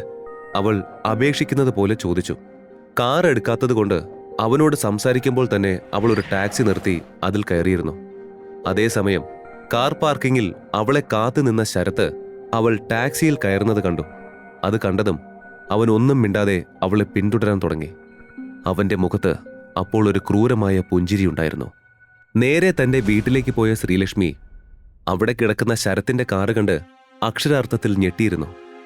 ഇന്ന് നടന്ന എല്ലാ പ്രശ്നങ്ങൾക്കും കാരണം ഇവൻ ഒറ്റ ഒരുത്തനാ. പക്ഷേ അവസാനം എല്ലാവരും ഋഷിയെ കുറ്റപ്പെടുത്തി. പാവൻ ഋഷി എന്ത് വിഷമിച്ചു കാണും. എല്ലാവരും കൂടെ ആ പാവത്തിനെ എപ്പോഴും ഇങ്ങനെ. തന്റെ ചിന്തകൾ പൂർത്തിയാക്കാതെ ദേഷ്യത്തോടെ ശ്രീലക്ഷ്മി ടാക്സിയിൽ നിന്നും അവനെ തുറച്ചു നോക്കിക്കൊണ്ടിറങ്ങി. അവൾ ടാക്സി ഡ്രൈവർക്ക് പണം കൊടുത്ത് തിരിഞ്ഞതും ശരത്ത് വേഗം അവളുടെ അരികിലേക്ക് വന്ന് കയ്യിൽ പിടിച്ചു. എന്ത് പറ്റി ലക്ഷ്മി? നീ എന്താ ഇവിടെ ചെയ്യുന്നത്? നീ ഇവിടെ എന്തേലും മറന്നോ? അതോ വീട്ടിൽ ഒളിപ്പിച്ചത് വല്ലതും എടുക്കാൻ വന്നതാണോ? അവന്റെ ആ ചോദ്യം കേൾക്കേ അവൾ ആകെ അമ്പരന്നു. ശരത്തിന്റെ വിചിത്രമായ പെരുമാറ്റത്തെ അവൾ അത്ഭുതത്തോടെയും ഞെട്ടലോടെയും നോക്കിക്കണ്ടു. തന്റെ കൈകളിൽ ഒന്ന് തൊടാൻ പോലും അവൾ ഇന്ന് വരെ അവൻ അനുവദിച്ചിട്ടില്ല. പക്ഷേ ഇന്ന് അവൻ അനുവാദം പോലും ഇല്ലാതെ തന്റെ കയ്യിൽ ബലമായി പിടിച്ചു. അവന്റെ വികാരങ്ങളെ മറയ്ക്കാൻ ശ്രമിക്കുന്ന മുഖവും അവളുടെ ശരീരത്തെ ആകമാനം ഒഴിയുന്ന അവന്റെ കണ്ണുകളും അവൾക്ക് അരോചകമായി തോന്നി. ഈ കാറിന്റെ ലോക്ക് തുറക്ക് ശരത്ത്. അപ്പോഴേക്കും കാർ സ്റ്റാർട്ട് ചെയ്ത ശരത്ത് അകത്ത് നിന്ന് കാറിന്റെ വാതിൽ ആരും തുറക്കാതിരിക്കാൻ സെന്റർ ലോക്ക് ഇട്ടു. സോറി മോളെ, എനിക്ക് നഷ്ടപ്പെട്ടതെല്ലാം തിരിച്ചു പിടിക്കാൻ ഇപ്പോൾ ഉള്ള ഒരേ ഒരു തുറുപ്പ് ചീട്ട് നീയാ. അങ്ങനെയുള്ളപ്പോ നിന്നെ ഇങ്ങനെ കയ്യിൽ കിട്ടിയിട്ട് ഞാൻ വെറുതെ കളയുമെന്ന് തോന്നുന്നുണ്ടോ? എന്റെ കളി ആരംഭിക്കാൻ പോകുന്നതേ ഉള്ളൂ. എത്ര വർഷമായി ഞാൻ നിന്റെ പിന്നാലെ നടക്കുക. നീ എന്നെ എപ്പോഴെങ്കിലും ഒന്ന് തിരിഞ്ഞു നോക്കിയോ? എത്ര നാളാണ് ഞാൻ നിന്നെക്കുറിച്ച് ചിന്തിച്ച് ഉറക്കമില്ലാത്ത രാത്രികൾ കഴിച്ചു കൂട്ടിയത് അറിയോ നിനക്ക്? ഏതായാലും കഴിഞ്ഞതൊന്നും പറഞ്ഞിട്ട് ഇനി കാര്യമില്ലല്ലോ. ഞാൻ ശരിക്കും എന്താണെന്നും ആരാണെന്നും നീയൊക്കെ അറിയാൻ പോണതേ ഉള്ളൂ. അവൻ ഒരു വക്രമായ പുഞ്ചിരിയോടെ പറഞ്ഞു. അപ്പോഴാണ് ദേവയാനിക്ക് തനിക്ക് തെറ്റുപറ്റിയോ എന്ന ചിന്ത വന്നത്. എന്താ ശരത് നീ ഇങ്ങനെയൊക്കെ സംസാരിക്കുന്ന? നല്ലവനെ പോലെ ഇത്രയും നാളും ഞങ്ങളുടെ മുമ്പിൽ നിന്നത് വെറുതെ ആയിരുന്നോ? എന്റെ മോള് നിനക്ക് തുറുപ്പ് ചീട്ടാണെന്നോ? എന്റെ കൺമുമ്പിൽ വെച്ച് എന്നെ എന്റെ മോള് നീ ഭീഷണിപ്പെടുത്തുന്നോ? ദേവയാനിയുടെ വാക്കുകൾ കേട്ട് ശരത്ത് പുറകിലേക്ക് തിരിഞ്ഞ് അവരോട് ക്രൂരമായി പുഞ്ചിരിച്ചു. അയ്യോ ആന്റി, ഇനിയും എന്റെ സ്വഭാവം നിങ്ങൾക്ക് മനസ്സിലായില്ലേ? സത്യത്തിൽ എന്റെ പ്ലാൻ എല്ലാം നടക്കാൻ ഇപ്പോ എനിക്ക് സഹായമായത് നിങ്ങളാണ്. അതിന് എനിക്ക് നിങ്ങളോട് ഒരുപാട് നന്ദിയുണ്ട്. വെറുതെ ഇരുന്നാൽ ഇനി ഒന്നും നടക്കില്ലെന്ന് എനിക്ക് ഉറപ്പായി. അതാ ഞാൻ തന്നെ ഇനി കാര്യങ്ങൾ സ്പീഡായി ചെയ്യാമെന്ന് കരുതിയത്. ശരത്ത് അതേ ഭാവത്തിൽ പറഞ്ഞു. ശേഷം അവൻ പതിയെ കാറിന്റെ സ്പീഡ് കൂട്ടി. അതോടെ ശരത്തിന്റെ വിചിത്രമായ പ്രവൃത്തികൾ കണ്ട് ശ്രീലക്ഷ്മിയും ദേവയാനിയും തീർത്തും ഞെട്ടി. പെട്ടെന്ന് ഓർമ്മ വന്ന പോലെ ശ്രീലക്ഷ്മി അവളുടെ ഫോണിനായി കൈയെത്തി. അത് കണ്ടതും ശരത്ത് പിന്നിലേക്ക് തിരിഞ്ഞ് മിന്നൽ വേഗത്തിൽ അത് അവളുടെ കയ്യിൽ നിന്നും തട്ടിത്തെറിപ്പിച്ചു.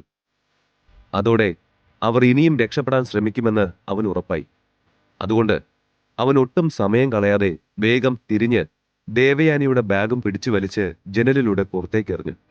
അവന്റെ മുഖം ദേഷ്യം കൊണ്ട് വലിഞ്ഞു മുറുകിയിരുന്നു.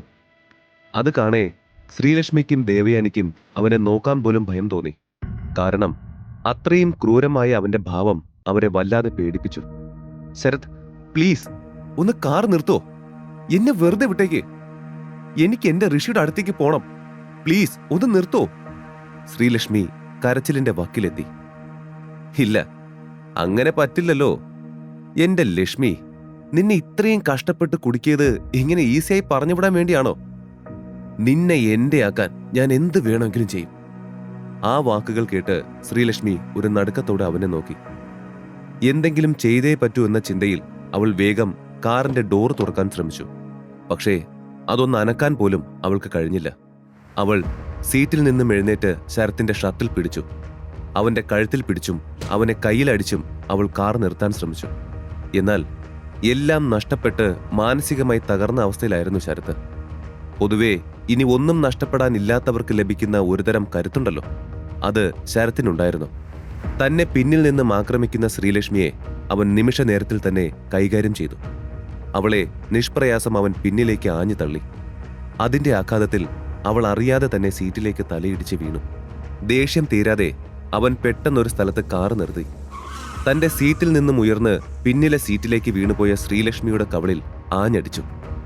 അതുവരെ കാറിന്റെ ഒരറ്റത്തായി ഭയന്നിരുന്ന ദേവയാനി അതോടെ പേടിച്ച് കരയാൻ തുടങ്ങി. ദേവയാനി പുറമേ ധൈര്യശാലിയായി തോന്നുമെങ്കിലും അവർ ശരിക്കും വെറും ഒരു ഭീരുവായിരുന്നു. മോളെ, ലച്ചു, വേണ്ട, നീ ഒന്നും മിണ്ടല്ലേ. അവൻ എന്താ ചെയ്യുന്നെന്ന് അവന് തന്നെ അറിയില്ല. ഇങ്ങനെ ദേഷ്യത്തിൽ ഓരോന്ന് ചെയ്തു കൂട്ടുന്ന അവനെ നീ ഇനിയും പ്രതികരിച്ച് പ്രകോപിപ്പിക്കല്ലേ.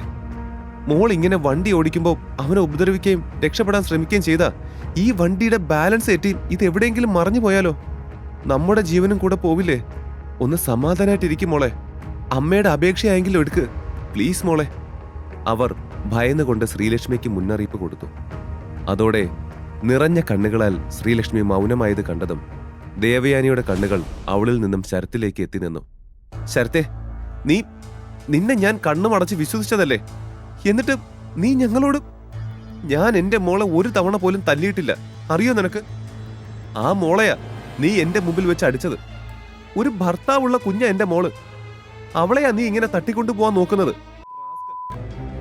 അവർ ദേഷ്യത്തോട് അവനെ നോക്കി പറഞ്ഞു.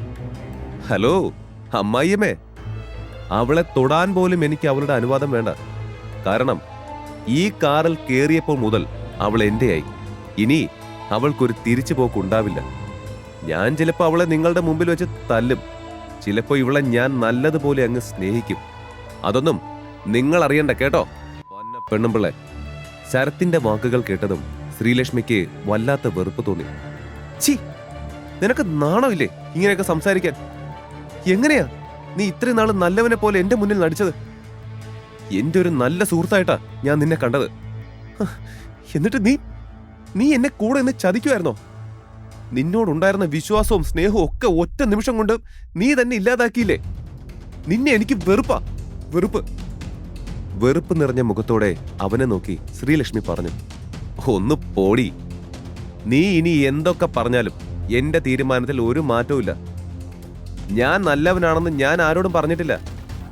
ഇനി ഈ ശരത്തിനെ ആർക്കും തടയാൻ കഴിയില്ല. ഇനി എനിക്കൊന്നും നഷ്ടപ്പെടാനില്ല. എനിക്ക് എന്റേതെന്ന് പറയാൻ ഉണ്ടായിരുന്നവയൊക്കെ നഷ്ടപ്പെട്ടു. എന്റെ ബിസിനസ്, എന്റെ വീട്, സ്വത്ത് എല്ലാം ഒറ്റ രാത്രി കൊണ്ട് എന്നെ വിട്ടുപോയി. അങ്ങനെ എല്ലാം നഷ്ടപ്പെട്ട ഞാൻ ഇനി എന്തിനാ നല്ലവനായിട്ട് തുടർന്ന് അഭിനയിക്കുന്നേ? ഇനി എന്റെ യഥാർത്ഥ മുഖവുമായി ജീവിക്കാൻ തന്നെ ഞാൻ തീരുമാനിച്ചു. ഇതാടി ശരിക്കുള്ള ഞാൻ. എന്തേ, നിനക്ക് ഇഷ്ടമായില്ലേ? നിനക്ക് ഇഷ്ടമായാലും ഇല്ലേലും ഇതാ ഞാൻ ഇനി എനിക്ക് വേണ്ടതെല്ലാം നേടിയെടുക്കും, നിന്നെ ഉൾപ്പെടെ. എന്റെ ഇനിയുള്ള വിജയം, അതിനുള്ള എന്റെ ആദ്യ പടി തന്നെ നീയാ. ശരത്ത് ഒരു ക്രൂരമായ ചിരിയോടെ പറഞ്ഞു. അവന്റെ യഥാർത്ഥ മുഖം അപ്പോൾ തെളിഞ്ഞു കാണുകയായിരുന്നു. എന്ത് ചെയ്യണമെന്നറിയാതെ എല്ലാം കേട്ടുനിന്ന ശ്രീലക്ഷ്മി പൊട്ടിക്കരഞ്ഞു. ഋഷി, എവിടെയാ നീ? ഇവൻ എന്നെ തൊട്ടാ പിന്നെ ഞാൻ ജീവനോടെ കാണില്ല. ഋഷി, നീ എവിടെയാ? ഏകദേശം 1 മണിക്കൂറോളം വേഗത്തിൽ കാർ ഓടിച്ചാണ് ശരത്ത് ടൗണിന്റെ പുറം ഭാഗത്തെത്തിയത്. ശബ്ദമുണ്ടാക്കാതെ ഉള്ളിൽ നിന്നും ഇറങ്ങി ആരെങ്കിലും ശ്രദ്ധിക്കുന്നുണ്ടോ എന്നറിയാൻ അവൻ ചുറ്റും നോക്കി. അധികം ആൾതാമസവും ഒച്ചയുമില്ലാത്ത ഒരു സ്ഥലം. അവിടെ ഒരു വീട് ശരത്ത് തനിക്കായി നേരത്തെ തന്നെ കണ്ടുപിടിച്ചിരുന്നു. ശ്രീലക്ഷ്മിയെയും ദേവയാനിയെയും ആ വീട്ടിലേക്ക് കൊണ്ടുപോകുന്നതിന് മുൻപ് കയറെടുക്കാമെന്ന് കരുതി അവൻ കാറിന്റെ ഡോർ ശ്രദ്ധാപൂർവം ലോക്ക് ചെയ്തു. സോറി മോളെ, ഞാൻ കാരണമാണ് മോളി പ്രശ്നത്തിൽ അകപ്പെട്ടത്. ദേവയാനി നിറഞ്ഞ കണ്ണുകളോടെ അവളുടെ കവിളിൽ തലയോടി. ഞാൻ പറഞ്ഞതല്ലേ അവനെ വിശ്വസിക്കരുതെന്ന്. അവൻ അഭിനയിക്കുകയാണെന്ന്. ഞാൻ പറഞ്ഞതൊന്നും കേൾക്കാതെയല്ലേ അമ്മ ഇങ്ങനെ ചെയ്തേ? അവൾ അവളുടെ ഇപ്പോഴത്തെ അവസ്ഥയ്ക്ക് കാരണമായ ദേവയാനിയോട് സങ്കടത്തോടെയും ദേഷ്യത്തോടെയും കരഞ്ഞുകൊണ്ട് പറഞ്ഞു. അപ്പോഴേക്കും ശരത്ത് കയറുമായി തിരികെ വന്ന് കാറിൽ കയറി ഇരുവരുടെയും കൈകൾ പിന്നിലേക്ക് വലിച്ച് ബലമായി ബന്ധിച്ചു. മാനസികമായി തളർന്നുപോയ ശ്രീലക്ഷ്മിക്ക് അവനോട് കൂടുതൽ പോരാടാൻ കഴിഞ്ഞില്ല. അവൾ അവന്റെ ബലത്തിനു മുൻപിൽ പോരാടാൻ പോലും കഴിയാതെ ഒരു പാവയെ പോലെ ഇരുന്നു. അയ്യോ രക്ഷിക്കണേ! അയ്യോ നാട്ടുകാരെ, ഓടി വരണേ! ആരെങ്കിലും ഞങ്ങളെ രക്ഷിക്കണേ! ദേവയാനി നിലവിളിക്കാൻ തുടങ്ങിയെങ്കിലും അധിക നേരം വേണ്ടി വന്നില്ല. അവന് വീടിന്റെ വാതിൽ തുറന്ന് അവരെ ഇരുട്ടുമുറിയിലേക്ക് വലിച്ചിഴച്ച് വാതിലടയ്ക്കാൻ വേണ്ടി. ഈ ഭാഗത്ത് 1-2 വീടുകളേ ഉള്ളൂ. പിന്നെ ഈ വീടിന്റെ എതിർവശത്തുള്ള വീട് കണ്ടിട്ടാണ് നിലവിളിച്ചതെങ്കിലും വെറുതെ ആയിപ്പോയി അമ്മായിയമ്മേ. അവിടെ ഇപ്പോ ആരും താമസിക്കുന്നില്ല. നിങ്ങളെ രക്ഷിക്കാൻ ഇവിടെ ഒരു പട്ടിക്കുഞ്ഞു പോലും വരില്ല. ഞാൻ തീരുമാനിക്കുന്നത് വരെ നിങ്ങൾ 2 പേർക്കും ഇവിടെ നിന്ന് ഇനി ഒന്ന് അനങ്ങാൻ പോലും കഴിയില്ല. ശരത്ത് ശ്രീലക്ഷ്മിയെ അടിമുടി നോക്കി വശ്യമായി ചിരിച്ചുകൊണ്ട് പറഞ്ഞു. അല്പം മുൻപ് വരെ ശരത്തിനെ ശ്രീലക്ഷ്മിയെ കൊണ്ട് കെട്ടിക്കാമെന്ന് കരുതിയിരുന്നു ദേവയാനി. ഇപ്പോ ശരത്തിനെ നോക്കി ഭയത്തോടെ വിറയ്ക്കുകയാണ്. ശരത്തെ, നീ ഈ ചെയ്യുന്നതൊക്കെ മണ്ടത്തരമാണ്. നീ ഇനി എന്ത് ചെയ്താലും ശ്രീലക്ഷ്മി അവനെ ഡിവോഴ്സ് ചെയ്യില്ല. അതുകൊണ്ട് നീ ഇനി എന്ത് ചെയ്താലും പ്രയോജനമില്ല. അവൾ ഇപ്പോഴും ഋഷിയുടെ ഭാര്യയാണ്. ദേവയാനി അവനെ പറഞ്ഞ് മനസ്സിലാക്കാൻ ശ്രമിച്ചു. എന്നാൽ അത് കേട്ടതും അവന്റെ ഭാവം തന്നെ മാറി.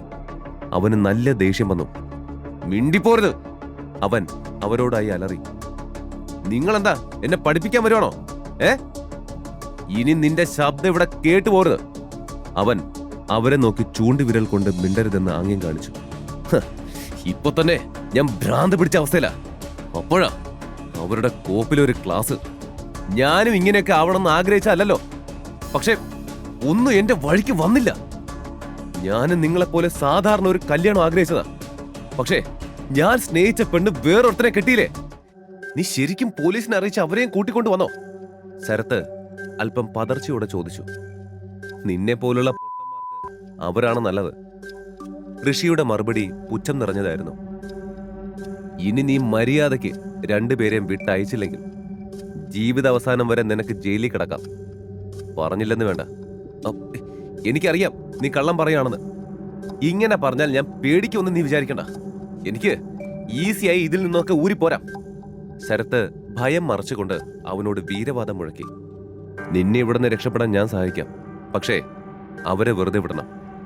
2 പേരെയും ഒരുമിച്ച് കൊണ്ടുപോകുന്നതിലും ഭേദം ഒരാളെ കത്തി ഭീഷണിപ്പെടുത്തുന്നതല്ലേ നല്ലത്. അപ്പോ നീ അവരെ വിട്ടേക്ക്. അവർക്ക് പകരം നീ എന്നെ ബന്ദിയാക്കിക്കോ. എന്നെ കൊല്ലുമെന്ന് കാണിച്ച് നീ അവരുടെ അടുത്തുനിന്ന് രക്ഷപ്പെട്ടോ. ഋഷി അങ്ങനെ ഒരു ആശയം മുന്നിൽ വെച്ചതും ആകെ പതറി നിന്ന ശരത്ത് അതിനോട് അല്പം ചായ്വ് കാണിച്ചു. അതേസമയം ഋഷി പറഞ്ഞത് കേട്ട് ശ്രീലക്ഷ്മി ആകെ ഞെട്ടി. ഋഷി, നീ എന്താ ഈ പറയുന്നേ? അതൊന്നും വേണ്ട. നീ ആദ്യം ഇവിടുന്ന് രക്ഷപ്പെടാൻ നോക്ക്, അവൾ പരിഭ്രമത്തോടെ പറഞ്ഞു. പക്ഷേ ദേവയാനി ഉടനെ അവളെ തടഞ്ഞു. ശ്ശേ ലച്ചു, നീ എന്തൊക്കെയായി പറയുന്നേ? നമ്മൾക്ക് രക്ഷപ്പെടണമെങ്കിൽ അവൻ പറയുന്ന പോലെ ചെയ്യണം. അവൻ നമ്മളെ രക്ഷിക്കട്ടെ. ഋഷി പറയുന്ന ശരി.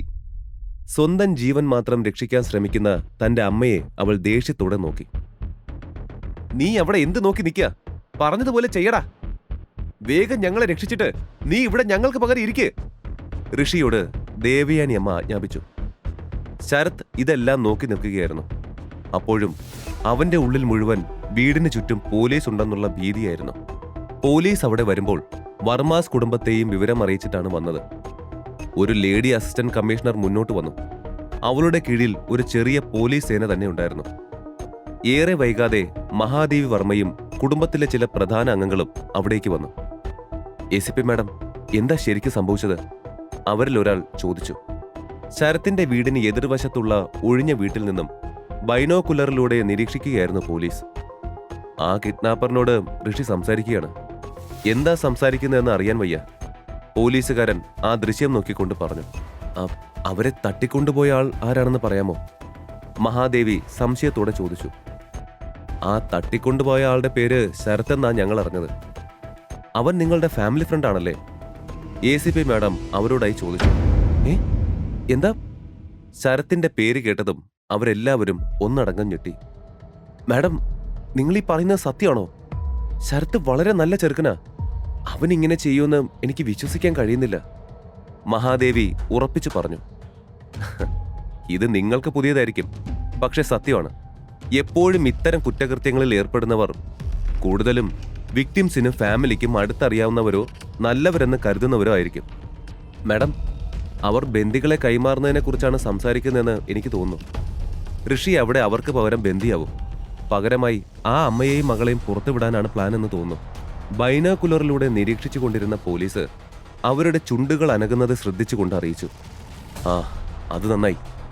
ഈയൊരു പ്രാവശ്യമെങ്കിലും ആ ഋഷിയെ കൊണ്ട് കുടുംബത്തിന് എന്തെങ്കിലും ഒരു ഉപകാരം ഉണ്ടാവട്ടെ. മഹാദേവി അല്പം പോലും മനുഷ്യത്വമില്ലാതെ പറഞ്ഞു. ശ്രീലക്ഷ്മി ഋഷിനെ അവിടെ വിട്ടു പോകാൻ സമ്മതിക്കാതെ കരയുകയും ബലം പിടിക്കുകയും ചെയ്യുകയായിരുന്നു. പക്ഷേ ദേവയാനി തന്റെ സകല ബലവും ഉപയോഗിച്ച് അവളെ പുറത്തേക്ക് കൊണ്ടുവരാൻ നോക്കുകയാണ്. മിനിറ്റുകൾ പിന്നിട്ടും ഋഷിയും ശരത്തും സംസാരിക്കുന്നത് പോലീസ് ബൈനോക്കുലറിലൂടെ നോക്കുന്നുണ്ടായിരുന്നു. പെട്ടെന്ന് അവരുടെ പെരുമാറ്റത്തിൽ മാറ്റം വന്നു. ദൈവമേ! അവരെ നിരീക്ഷിച്ചു കൊണ്ടിരുന്നയാൾ അറിയാതെ നിലവിളിച്ചു പോയി. ഓ, നീ വലിയ ഹീറോയാണെന്നാവും നിന്റെ വിചാരം. ഇവരെയൊക്കെ നീ ഇങ്ങനെ രക്ഷിക്കാൻ ശുഷ്കാന്തി കാണിക്കുമ്പോ നീ ഒരു കാര്യം മറക്കരുത്. നീ എന്റെ അടുത്ത് പെട്ടുപോവുകയാണെന്നുള്ള കാര്യം. ആ, എന്തായാലും നിന്റെ ആഗ്രഹം ഞാൻ നടത്തിത്തരാം. നീ ഇങ്ങോട്ട് വാടാ. ഋഷിയുടെ പ്ലാൻ വർക്കൗട്ട് ആയതുപോലെ ശരത്ത് അവനെ ബന്ദിയാക്കി അവരെ പുറത്തുവിടാൻ തയ്യാറായി കഴിഞ്ഞിരുന്നു. ഋഷി ഒരു മടിയും കൂടാതെ വേഗം അവന്റെ അരികിലേക്ക് ചെന്ന് 2 കൈയും പൊക്കിപ്പിടിച്ചു. ഋഷിയുടെ കഴുത്തിനടുത്തേക്ക് കത്തി പിടിച്ചുകൊണ്ട് ശരത്ത് ശ്രീലക്ഷ്മിയെ തന്റെ പിടിയിൽ നിന്നും മോചിതയാക്കി. ദേവയാനിയുടെ കൈകൾ രണ്ടും സ്വതന്ത്രമാക്കപ്പെട്ടിരുന്നു. അതോടെ അവർ ശ്രീലക്ഷ്മിയെ പിടിച്ചു വലിച്ച് പുറത്തേക്ക് നടക്കാൻ തുടങ്ങി. അപ്പോഴാണ് ശ്രീലക്ഷ്മിയുടെ കവിളിൽ സിഗരറ്റിന്റെ പൊടി പറ്റിയ ഒരു കൈയടയാളം ഋഷി കാണുന്നത്. അത് കണ്ടപ്പോൾ തന്നെ ശരത്ത് ചെയ്തതാണ് അതെന്ന് അവന് മനസ്സിലായി. ആ നിമിഷം ഋഷിയുടെ ഉള്ളിൽ നിറഞ്ഞ ദേഷ്യം ആരും കണ്ടില്ല. അമ്മേ, പ്ലീസ് വിടന്നെ, എനിക്ക് പോണ്ട. നമ്മളെ രക്ഷിച്ചതുകൊണ്ടാ ഋഷി ഇപ്പോ ഈ ഭ്രാന്തന്റെ മുമ്പിൽ പെട്ടത്. ഋഷി അവിടെ വിട്ട് എനിക്ക് വരാൻ പറ്റില്ല. എന്റെ കൈ വിടമ്മ. ഋഷിയെ അവൻ വല്ലതും ചെയ്താലോ? ശ്രീലക്ഷ്മി കണ്ണീരോടെ പറഞ്ഞു. എന്നാൽ അതൊന്നും ദേവയാനിയെ ഒരു തരത്തിലും ബാധിച്ചില്ല. അതിനല്ലേ ഇവിടെ പോലീസ് നിൽക്കുന്നത്. അവരവനെ രക്ഷിച്ചോളും. നീ വെറുതെ ഒക്കാത്ത പണിക്ക് പോവരുത്. അവന് കുഴപ്പമൊന്നും വരില്ല. നീ ഇങ്ങോട്ട് വന്നേ. ദേവയാനി അതും പറഞ്ഞുകൊണ്ട് ശ്രീലക്ഷ്മിയെ ബലമായി തന്നെ ആ വീട്ടിനുള്ളിൽ നിന്നും പിടിച്ചു വലിച്ച് പുറത്തേക്കിറക്കി. പുറത്തിറങ്ങിയപ്പോൾ മഹാദേവിയും മറ്റ് ബന്ധുക്കളും ചുറ്റും നിൽക്കുന്നത് അവർ കണ്ടു. ദേവയാനി, ശ്രീലക്ഷ്മി, നിങ്ങൾക്ക് രണ്ടുപേർക്കും കുഴപ്പമൊന്നുമില്ലല്ലോ അല്ലേ? മഹാദേവി ആശങ്കയോടെ ചോദിച്ചു. കുഴപ്പമൊന്നുമില്ലമ്മേ. ദേവയാനി ഒന്ന് നിശ്വസിച്ചുകൊണ്ട് പറഞ്ഞു. എങ്കിൽ വാ, നമുക്ക് പോവാം. ഈ സ്ഥലം അത്ര സേഫ് അല്ല. നമുക്ക് പെട്ടെന്ന് പോവാം. മുത്തശ്ശി അവരോടായി അത് പറയുമ്പോഴേക്കും ഒരു കാർ അവർക്ക് മുമ്പിലേക്ക് വന്നിരുന്നു. മുത്തശ്ശി, ഋഷി അവൻ അകത്തുണ്ട്. അവനെ രക്ഷിക്കണം, എന്റെ ഋഷി.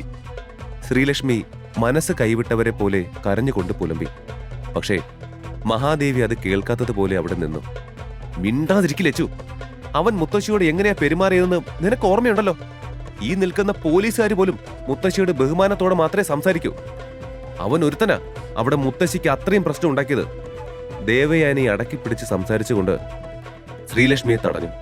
പക്ഷെ അമ്മേ, ശ്രീലക്ഷ്മി എന്തോ പറഞ്ഞു തുടങ്ങിയെങ്കിലും അവളെ മുഴുവൻ പറയാൻ അനുവദിക്കാതെ ദേവയാനി മുന്നിൽ വന്ന കാറിനുള്ളിലേക്ക് അവളെ പഴന്തുണി കെട്ടുപോലെ വലിച്ചിട്ടു. സ്വന്തം കാര്യം നോക്കടി, ദേവയാനി പറഞ്ഞു. അവിടെ അടുത്തുണ്ടായിരുന്ന അസിസ്റ്റന്റ് കമ്മീഷണറെ നോക്കി മഹാദേവി തങ്ങൾ പോവുകയാണെന്ന കാര്യം അറിയിച്ചു. അകത്ത് ബന്ദിയാക്കപ്പെട്ട വ്യക്തി നിങ്ങളുടെ കുടുംബത്തിലെ അംഗമല്ലേ?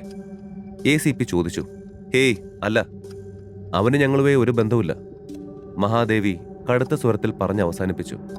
രാവിലെ മുതൽ ഈ നിമിഷം വരെ ഉണ്ടായിരുന്ന സമ്മർദ്ദം കാരണം അത്രയും നേരം അടക്കി നിർത്തിയിരുന്ന കരച്ചിലൊക്കെ ആ നിമിഷം ശ്രീലക്ഷ്മിയിൽ നിന്നും പുറത്തേക്ക് വന്നു.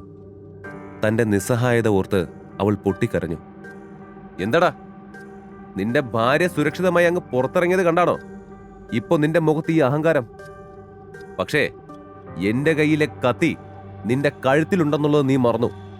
ശരത്തിന്റെ ഭീഷണി കേൾക്കെ ഋഷി അവനെ നോക്കി ഒരു ചെറു പുഞ്ചിരി നൽകി. മുകളിലായി ഉയർത്തിയ കൈകൾ താഴ്ത്തിയിട്ടുകൊണ്ട് ഋഷി പെട്ടെന്ന് ശരത്തിന്റെ മുഖത്തേക്ക് നോക്കി തിരിഞ്ഞുകൊണ്ട് തന്റെ 2 കൈകളും നീട്ടി. എടാ, നീ എന്തായി കാണിക്കുന്നേ? പെട്ടെന്നുള്ള അവന്റെ പ്രവൃത്തിയിൽ ഞെട്ടിക്കൊണ്ട് ശരത്ത് ഒരടി പിന്നോട്ട് പോയി.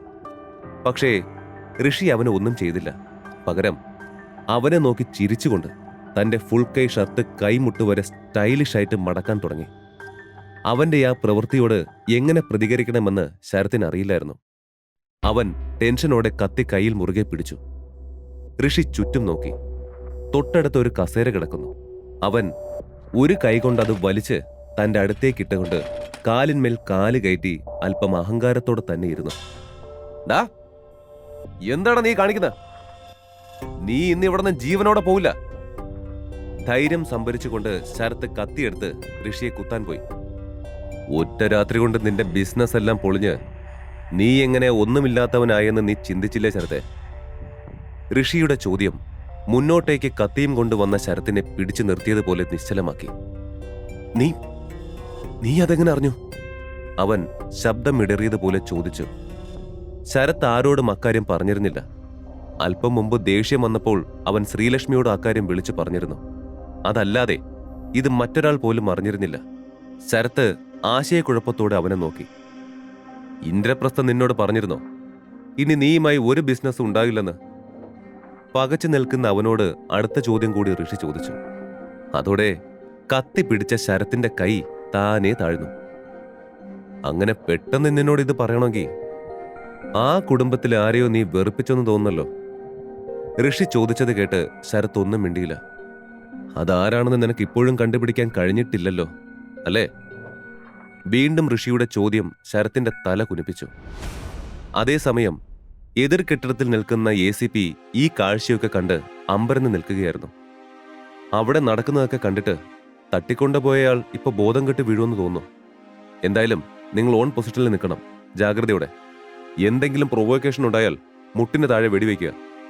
പക്ഷേ കത്തിമുനയിൽ നിന്ന ആൾ ഇപ്പോ എങ്ങനെയാ കസേരയിലിരിക്കുന്നത്? അവിടെ എന്താണ് സംഭവിക്കുന്നതെന്ന് അറിയാൻ ACPക്കും വളരെ ആകാംക്ഷയുണ്ടായിരുന്നു. ഇതൊക്കെ നിനക്കെങ്ങനെ അറിയാം? ശരത്ത് തീർത്തും പരിഭ്രമത്തോടെ ഋഷിയെ നോക്കി ചോദിച്ചു. ഞാൻ അറിഞ്ഞില്ലെങ്കിൽ വേറെ ആരാ ശരത്തെ അറിയുന്നേ? കാരണം നിന്നെ ദ്രോഹിക്കുന്ന ഇന്ദ്രപ്രസ്ഥത്തിലെ ആൾ ഞാനാണല്ലോ. ഋഷി ഗൗരവത്തോടെ പറഞ്ഞു. ശരത്തിന്റെ കയ്യിൽ നിന്നും കത്തി തെന്നി താഴെ വീണു. കുടുംബത്തിൽ നിന്നും ഇറക്കി വിട്ടത് കാരണം സ്വന്തമായി തന്റെ പേരിൽ അറിയപ്പെടാതെ അവന്റെ വീട്ടുപേരും കാര്യങ്ങളും വെളിപ്പെടുത്തില്ലെന്ന് ശബ്ദം ചെയ്തിരുന്ന ഋഷി അവന്റെ പ്രതിജ്ഞ പൂർത്തീകരിച്ച ശേഷം ഇന്ന് ആദ്യമായി തന്റെ വ്യക്തിത്വം വെളിപ്പെടുത്തി. ഹായ് സർ, നിങ്ങൾക്ക് എന്ത് ഫ്ലാറ്റാണ് വേണ്ടത്? 3 BHK വേണോ അതോ 4 BHK വേണോ? ചിരിയോടെ അതും പറഞ്ഞവർ ഒരു കാറ്റലോഗ് അവന് കൊടുത്തു. ഋഷി അതിൽ നോക്കി നിൽക്കെ എൻട്രൻസിൽ ഒരു കാർ വന്നു നിന്നു. അതിൽ നിന്ന് 2 പേർ ഇറങ്ങി. അതോടെ ഋഷിയുടെ സമീപത്ത് നിന്നിരുന്ന സ്ത്രീയുടെ ശ്രദ്ധ അവരിലേക്ക് പോയി. സാർ അതൊന്ന് നോക്കൂ, ഞാൻ അപ്പോഴേക്കും വരാം. ഋഷിയോട് അതും പറഞ്ഞ് ആ സ്ത്രീ പെട്ടെന്ന് കാറിൽ നിന്ന് ഇറങ്ങിയവരുടെ അടുത്തേക്ക് നടന്നു. ഋഷി, താനെന്താ ഇവിടെ? പിന്നിൽ നിന്നും ആവേശം നിറഞ്ഞ ശബ്ദം കേട്ട് ഋഷി തലയുയർത്തി നോക്കി. തന്റെ പിന്നിലായി നിന്ന ശ്രീലക്ഷ്മിയെ കണ്ട് അവന്റെ കണ്ണൊന്ന് വിടർന്നു. ദൈവമേ, ശ്രീലു പെട്ടെന്ന് ഇതെങ്ങനെ ഇവിടെ വന്നേ? ഇതിനിപ്പോ എന്തെങ്കിലും പറഞ്ഞ് ഡീല് ചെയ്യണമല്ലോ. ശ്രീലക്ഷ്മിയെ നോക്കി ഋഷി മനസ്സിലോർത്തു. ഞാൻ ഇവിടെ ഒരു ജോബ് നോക്കാൻ വന്നതായിരുന്നു.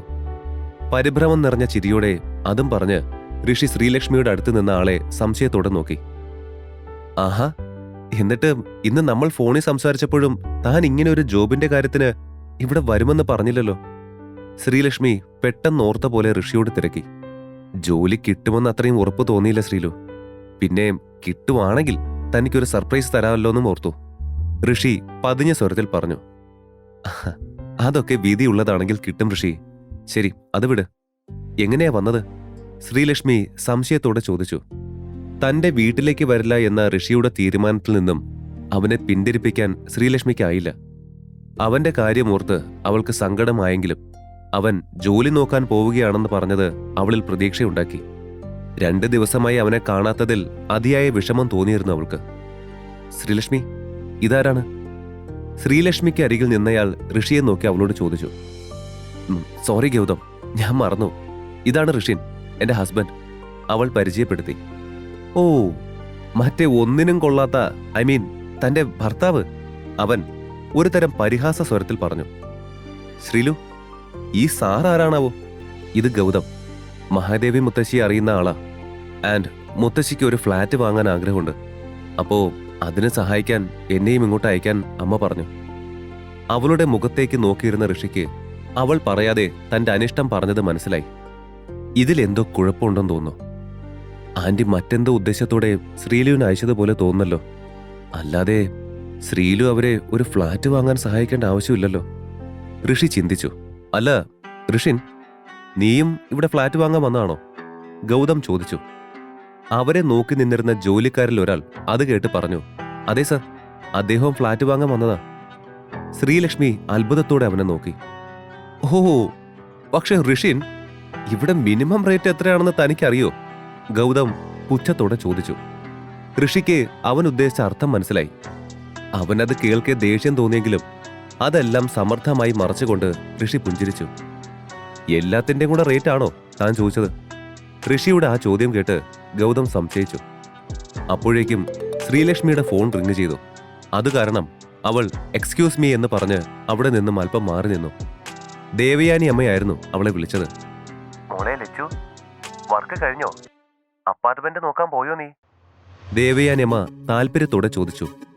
അമ്മേ, എനിക്ക് ഓഫീസിൽ എത്ര വർക്ക് ഇൻകംപ്ലീറ്റ് ആയി കിടക്കുവാന്ന് അമ്മയ്ക്കറിയോ? എന്നിട്ട് അതെല്ലാം വിട്ട് ഒരു സ്ട്രേഞ്ചറിന്റെ കൂടെ എന്തിനാ അപ്പാർട്ട്മെന്റ് നോക്കാനെന്ന് പറഞ്ഞ് ചുമ്മാ എന്നെ വിട്ടത്? ശരിക്കും എനിക്ക് നല്ല ദേഷ്യം വരുന്നുണ്ട്. അവൾ പല്ലുറുമിക്കൊണ്ട് പറഞ്ഞു. ഞാൻ നിന്നോട് ജസ്റ്റ് അപ്പാർട്ട്മെന്റ് നോക്കാൻ ഹെൽപ്പ് ചെയ്യാനല്ലേ പറഞ്ഞത്. അതിനെന്തിനാ നീ ഇങ്ങനെ ദേഷ്യപ്പെടുന്നത്? മുത്തശ്ശിക്ക് കൂടെ വരാൻ പറ്റാത്തതുകൊണ്ടല്ലേ നിന്നോട് പോവാൻ പറഞ്ഞത്. നിനക്കെന്താ ഇതും ചെയ്യാൻ വയ്യേ? ദേവയാനിയും ദേഷ്യത്തോടെ ചോദിച്ചു. അമ്മേ, സഹായിക്കാൻ ഇത്ര ഉത്സാഹം ഉണ്ടായിരുന്നെങ്കിൽ അമ്മയ്ക്ക് വന്നൂടായിരുന്നോ? ഒട്ടും ഇൻട്രസ്റ്റ് ഇല്ലാത്ത എന്നെ പുഷ് ചെയ്ത് അയക്കാൻ പാടില്ലായിരുന്നു, പ്രത്യേകിച്ച് അതുപോലെ ഒരാളുടെ കൂടെ. ഋഷിയോട് ഗൗതം സംസാരിച്ച രീതി മനസ്സിൽ വെച്ചുകൊണ്ട് ശ്രീലക്ഷ്മി പറഞ്ഞു. ഓഹ്, ഈ ഒറ്റ തവണയ്ക്കല്ലേ, ഒന്ന് ക്ഷമിക്ക് എന്ന് പറഞ്ഞ് ദേവയാനി ഫോൺ കട്ട് ചെയ്തു. അതേസമയം ശ്രീലക്ഷ്മി കോൾ വന്നു പോയപ്പോൾ ഗൗതം ഋഷിയെ കണ്ണുരുട്ടി നോക്കി. ശേഷം പുറകിലുള്ള ജോലിക്കാരുടെ നേരെ തിരിഞ്ഞു. ഇവിടെ ആരെങ്കിലും ഫ്ലാറ്റ് വാങ്ങാൻ വന്നാ അവൻ ആ യോഗ്യതയുണ്ടോ ഇല്ലയോ എന്ന് നിങ്ങളെ ചെക്ക് ചെയ്യില്ലേ? എന്തിനാ ഇവനെ പോലുള്ള പൊട്ടന്മാർക്ക് വേണ്ടി സമയം കളയുന്ന? ഇവിടെ ഫ്ലാറ്റിന്റെ മിനിമം റേറ്റ് പറഞ്ഞിരുന്നെങ്കിൽ അവൻ ഓടിപ്പോയേനെ. ഇല്ല സർ, കസ്റ്റമറായി ആര് വന്നാലും ഉത്തരം പറയേണ്ടത് ഞങ്ങളുടെ കടമയാണ്. ഗൗതമിനെ നോക്കി അവർ ശാന്തമായ സ്വരത്തിൽ പറഞ്ഞു. നിന്റെ പേര് ഋഷിനല്ലേ? മഹാദേവി മാം നിന്നെപ്പറ്റി ഒരുപാട് പറഞ്ഞിട്ടുണ്ട്. ലൈക്ക് താനും ശ്രീലക്ഷ്മിയും വിവാഹം കഴിഞ്ഞിട്ടിപ്പോ 2 വർഷത്തിലേറെ ആയില്ലേ? ഗൗതം ചോദിച്ചു. അവൻ ഇനി ചോദിക്കാൻ പോകുന്നത് എന്താണെന്ന് ഋഷിക്ക് ഏകദേശം മനസ്സിലായി. അതറിഞ്ഞിട്ട് തനിക്കെന്താ? ഇതൊക്കെ നീ എന്തിനാ ചോദിക്കുന്നേ? ഋഷി ചോദിച്ചു. എത്രയും പെട്ടെന്ന് നീ എല്ലാം അറിയും ഋഷി, പരിഹാസത്തോടെ ഗൗതം പറഞ്ഞു. ശരി, ഞാൻ അറിയുന്നത് വരെ കാത്തിരിക്കാം, ഋഷി കൂസലേതുമില്ലാതെ പറഞ്ഞു. ഇവിടുത്തെ ഫ്ലാറ്റ് വിൽക്കുന്നവയാണ്, അല്ലാതെ വാടകയ്ക്ക് കൊടുക്കുന്നവയല്ല. തനിക്ക് സ്ഥലം അറിയാൻ തോന്നുന്നു. ബട്ട് ഡോണ്ട് വറി, ഈ സിറ്റിയുടെ മൂലയിൽ വാടകയ്ക്ക് വീടെന്ന ബോർഡ് ഞാൻ കണ്ടു. അതൊരു ചെറിയ വീടാണ്, അതുകൊണ്ട് വാടക കുറവായിരിക്കും. പക്ഷേ അതും തനിക്ക് കൊടുക്കാൻ പറ്റുന്ന റേഞ്ചിൽ വരുന്ന റെന്റ് ആണോന്ന് അറിയില്ല. ഗൗതമിന്റെ പരിഹാസം നിറഞ്ഞ സംസാരം കേട്ടപ്പോൾ ഋഷി ദേഷ്യത്തോടെ അവനെ നോക്കി. താൻ ഇവിടുത്തെ ഓണറാണോ? മാനേജറോ അങ്ങനെ ആരെങ്കിലും ആണോ? ഋഷി ദേഷ്യത്തിൽ ചോദിച്ചു. അതെ, ഞാൻ ഇവിടുത്തെ മാനേജറാണ്, ഗൗതം അഭിമാനത്തോടെ പറഞ്ഞു. കൊള്ളാം, ഋഷി ചിരിയോടെ പറഞ്ഞു. അവനെ നന്നായി ഒന്ന് നോക്കിയ ശേഷം ഋഷി തന്റെ ഫോൺ എടുത്ത് ആർക്കോ ഡയൽ ചെയ്തു. ഹേയ് ശ്രീലു! പെട്ടെന്ന് മറ്റൊരു പുതിയ ശബ്ദം അവിടെ ഉയർന്നു. തന്റെ അമ്മയോട് ഫോണിൽ സംസാരിച്ചതിന് ശേഷം ഋഷിയുടെ അരികിലേക്ക് വന്ന ശ്രീലക്ഷ്മി അത് കേട്ടു. ആരാ ഇപ്പൊ വിളിച്ചത്?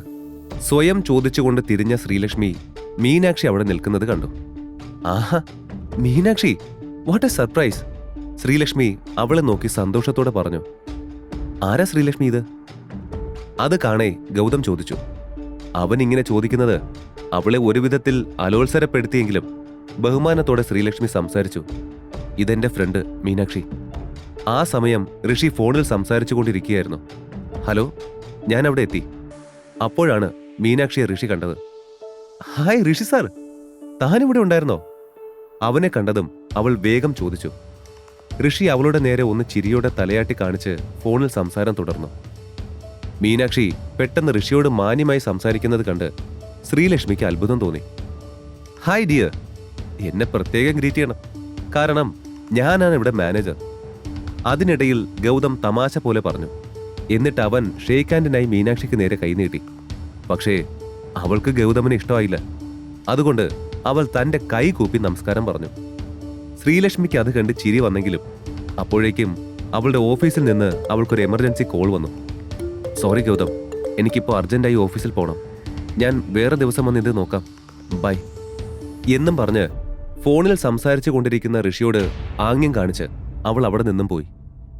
അവൾ പോയപ്പോൾ ഋഷിയും മീനാക്ഷിയും ഗൗതമിനെ നോക്കി. എന്താ, നിനക്കിതുവരെ പോവാനായില്ലേ?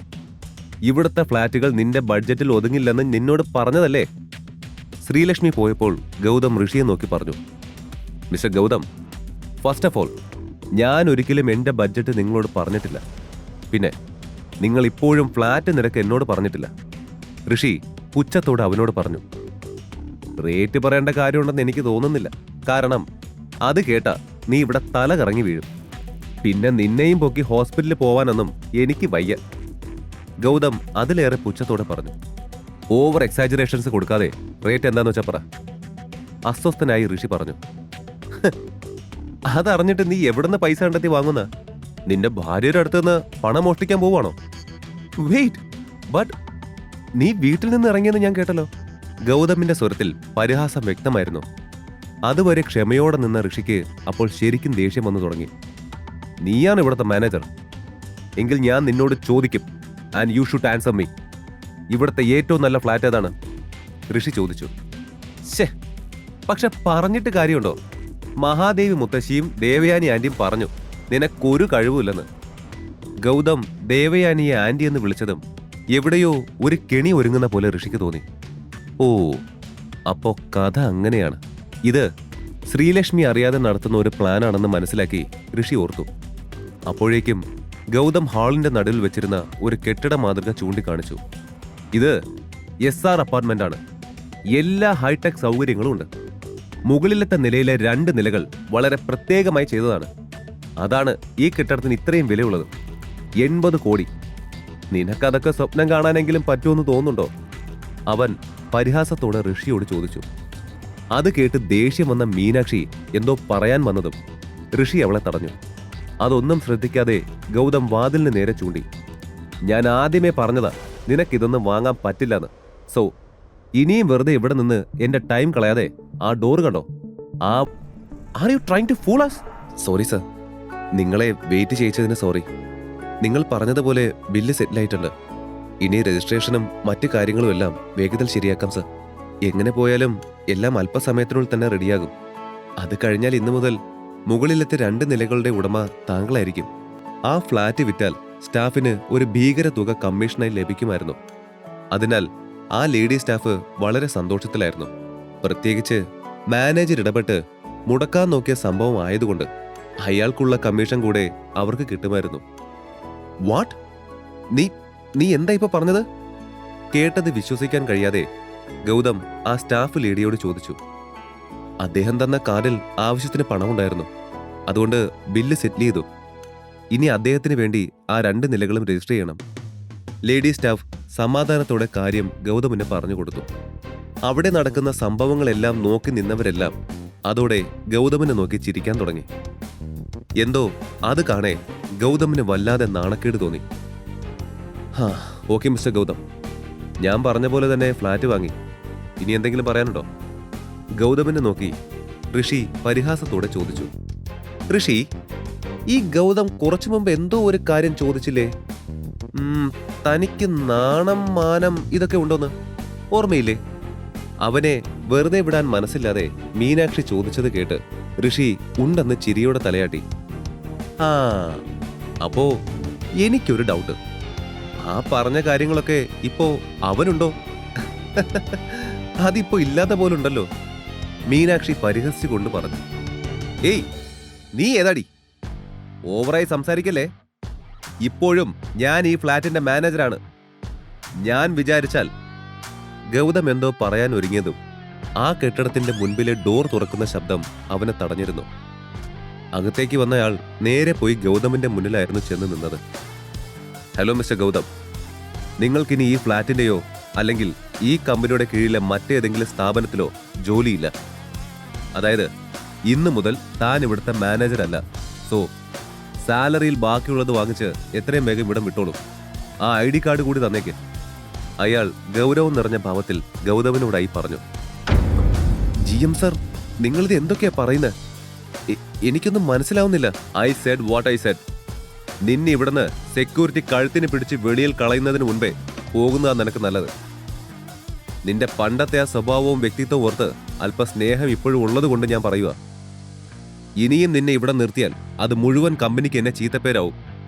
ഇപ്പൊ തന്നെ കസ്റ്റമേഴ്സിനോട് എങ്ങനെ പെരുമാറണമെന്നറിയാതെ നീ ഓരോന്ന് വിളിച്ചു പറഞ്ഞ് ഈ വന്ന VIP കസ്റ്റമർ ഇപ്പൊ പോയനെ.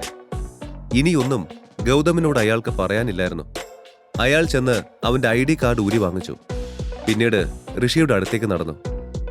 സോറി സർ, ഞങ്ങളുടെ എംപ്ലോയി ഒട്ടും റെസ്പെക്ട് ഇല്ലാതെ പെരുമാറിയതിന് ഞാൻ മാപ്പ് ചോദിക്കുന്നു. And he's no more our employee. അയാൾ ഭവ്യതയോടെ പറഞ്ഞു.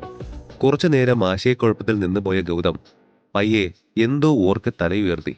അവന്റെ ചുണ്ടിൽ ഒരുതരം പുച്ഛം നിറഞ്ഞിരുന്നു. ബാലചന്ദ്ര സാറേ, എന്നെ അങ്ങനെ ഇറക്കി വിടാനൊന്നും പറ്റില്ല. നിങ്ങൾ വിചാരിച്ചാ എന്നെ ഈ കമ്പനിയിൽ നിന്ന് മാറ്റാനും പറ്റത്തില്ല. ഈ കമ്പനിയുടെ വൈസ് പ്രസിഡന്റ് ബാഹുലയൻ എന്റെ അമ്മാവനാ. വെയിറ്റ്, ഞാൻ അമ്മാവനെ വിളിക്കാം. അഹങ്കാരത്തോടെ അതും പറഞ്ഞ് ഗൗതം അവന്റെ അമ്മാവന്റെ നമ്പറിലേക്ക് ഡയൽ ചെയ്ത് ഫോൺ സ്പീക്കറിലിട്ടു. അങ്കിൾ, ഞാൻ ഗൗതമാണ്. അതെ, എനിക്കിനി ഇവിടെ ജോലിയില്ലെന്ന് GM ബാലചന്ദ്രൻ പറഞ്ഞു. അയാളോട് എന്താ കാര്യമെന്ന് ചോദിക്കാമോ അങ്കിൾ? ഗൗതം കെഞ്ചലോടെ അവന്റെ അമ്മാവനോട് സംസാരിച്ചു. മീനാക്ഷിക്ക് ആ നാടകം ശരിക്കും നന്നായി രസിച്ചു. അത് കാരണം അവൾ താൻ വന്ന കാര്യം പോലും മറന്ന് കൈകൾ കെട്ടി ഗൗതമിനെ തന്നെ വീക്ഷിച്ചു.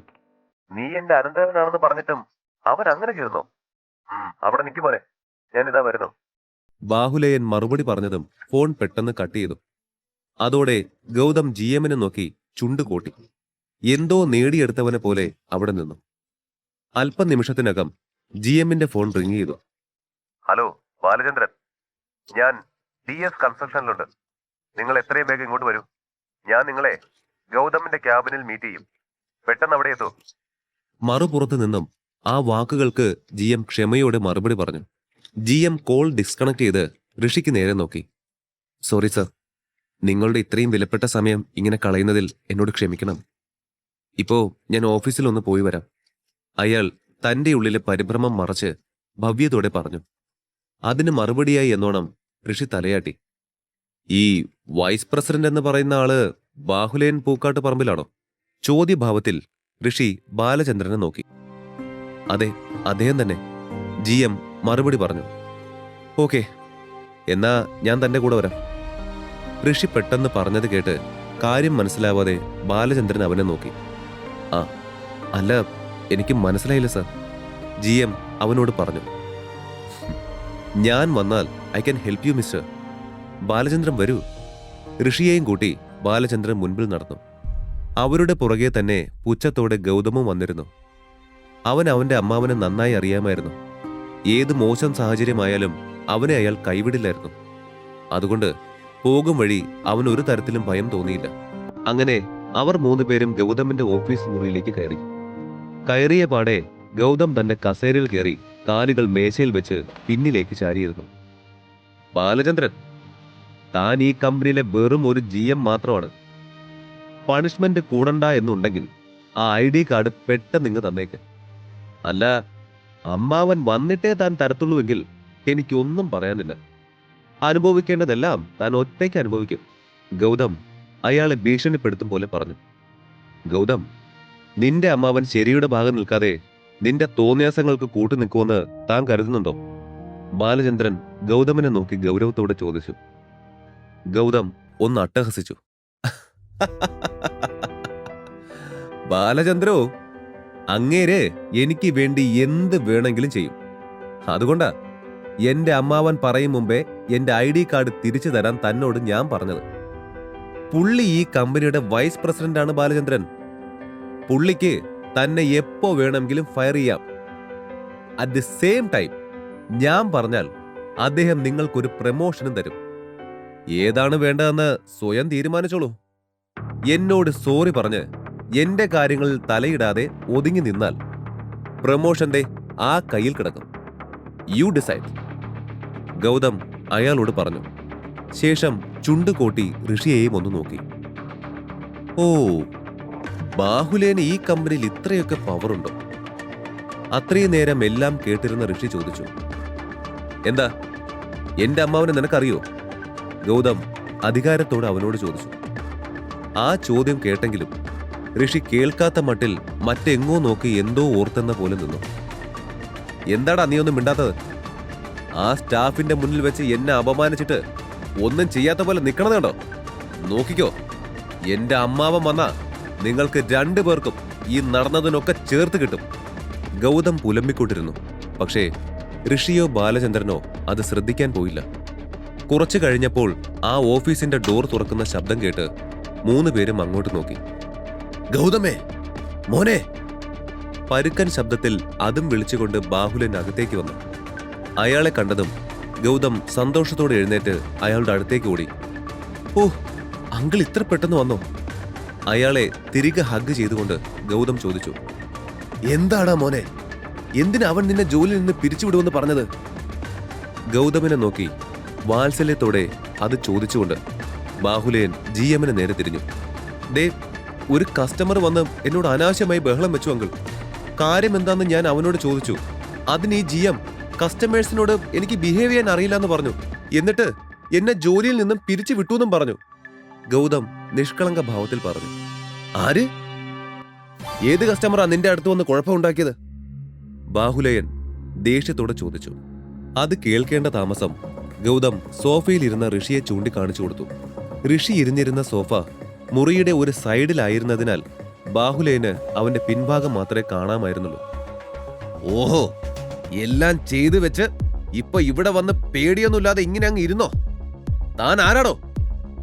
ഇത്രയും ചെയ്തു വെച്ചിട്ട് ഒന്നും സംഭവിക്കാത്ത പോലെ നടക്കാൻ തനിക്ക് എന്ത് ധൈര്യമുണ്ടോ? ആ വാക്കുകൾ വ്യക്തമായി കേട്ടെങ്കിലും ഋഷി ഒന്നും മിണ്ടാതെ നിന്നു. ബാഹുലയന്റെ ദേഷ്യം കൂട്ടാൻ എന്ന പോലെ. എന്താടാ, നിന്റെ വായിൽ നാക്കൂല്ലേ? ഞാൻ അങ്ങോട്ട് വന്നൊന്ന് പൊട്ടിച്ച ശരിയാകുമല്ല. ദേഷ്യത്തോടെ അതും പറഞ്ഞ് അയാൾ ഋഷിയുടെ അടുത്തേക്ക് നടക്കാൻ തുടങ്ങി. അത് കണ്ട് ഋഷിക്ക് പ്രശ്നമാകണ്ടെന്ന് കരുതി GM പെട്ടെന്ന് ബാഹുലയന് മുന്നിലേക്ക് കയറി വന്നു. സർ, ഒരു നിമിഷം, ഞാൻ പറയുന്ന ഒന്ന് കേൾക്കൂ. അയാൾ ബാഹുലയനെ തടഞ്ഞുകൊണ്ട് പറഞ്ഞു. ഓ ബാലചന്ദ്രൻ, താൻ എന്തിനാ ഇവന് വേണ്ടി ഇങ്ങനെ ഓരോ വിഡ്ഢിത്തം ചെയ്യുന്നത്? കാൽ പൈസയുടെ വിവരം ഇല്ലേ തനിക്ക്? ഇല്ല സർ, ഗൗതം പറഞ്ഞത് നുണയാണ്. അവിടെ നടന്നതിന്റെ CCTV വിഷ്വൽസ് ഞാൻ കണ്ടതാ സർ.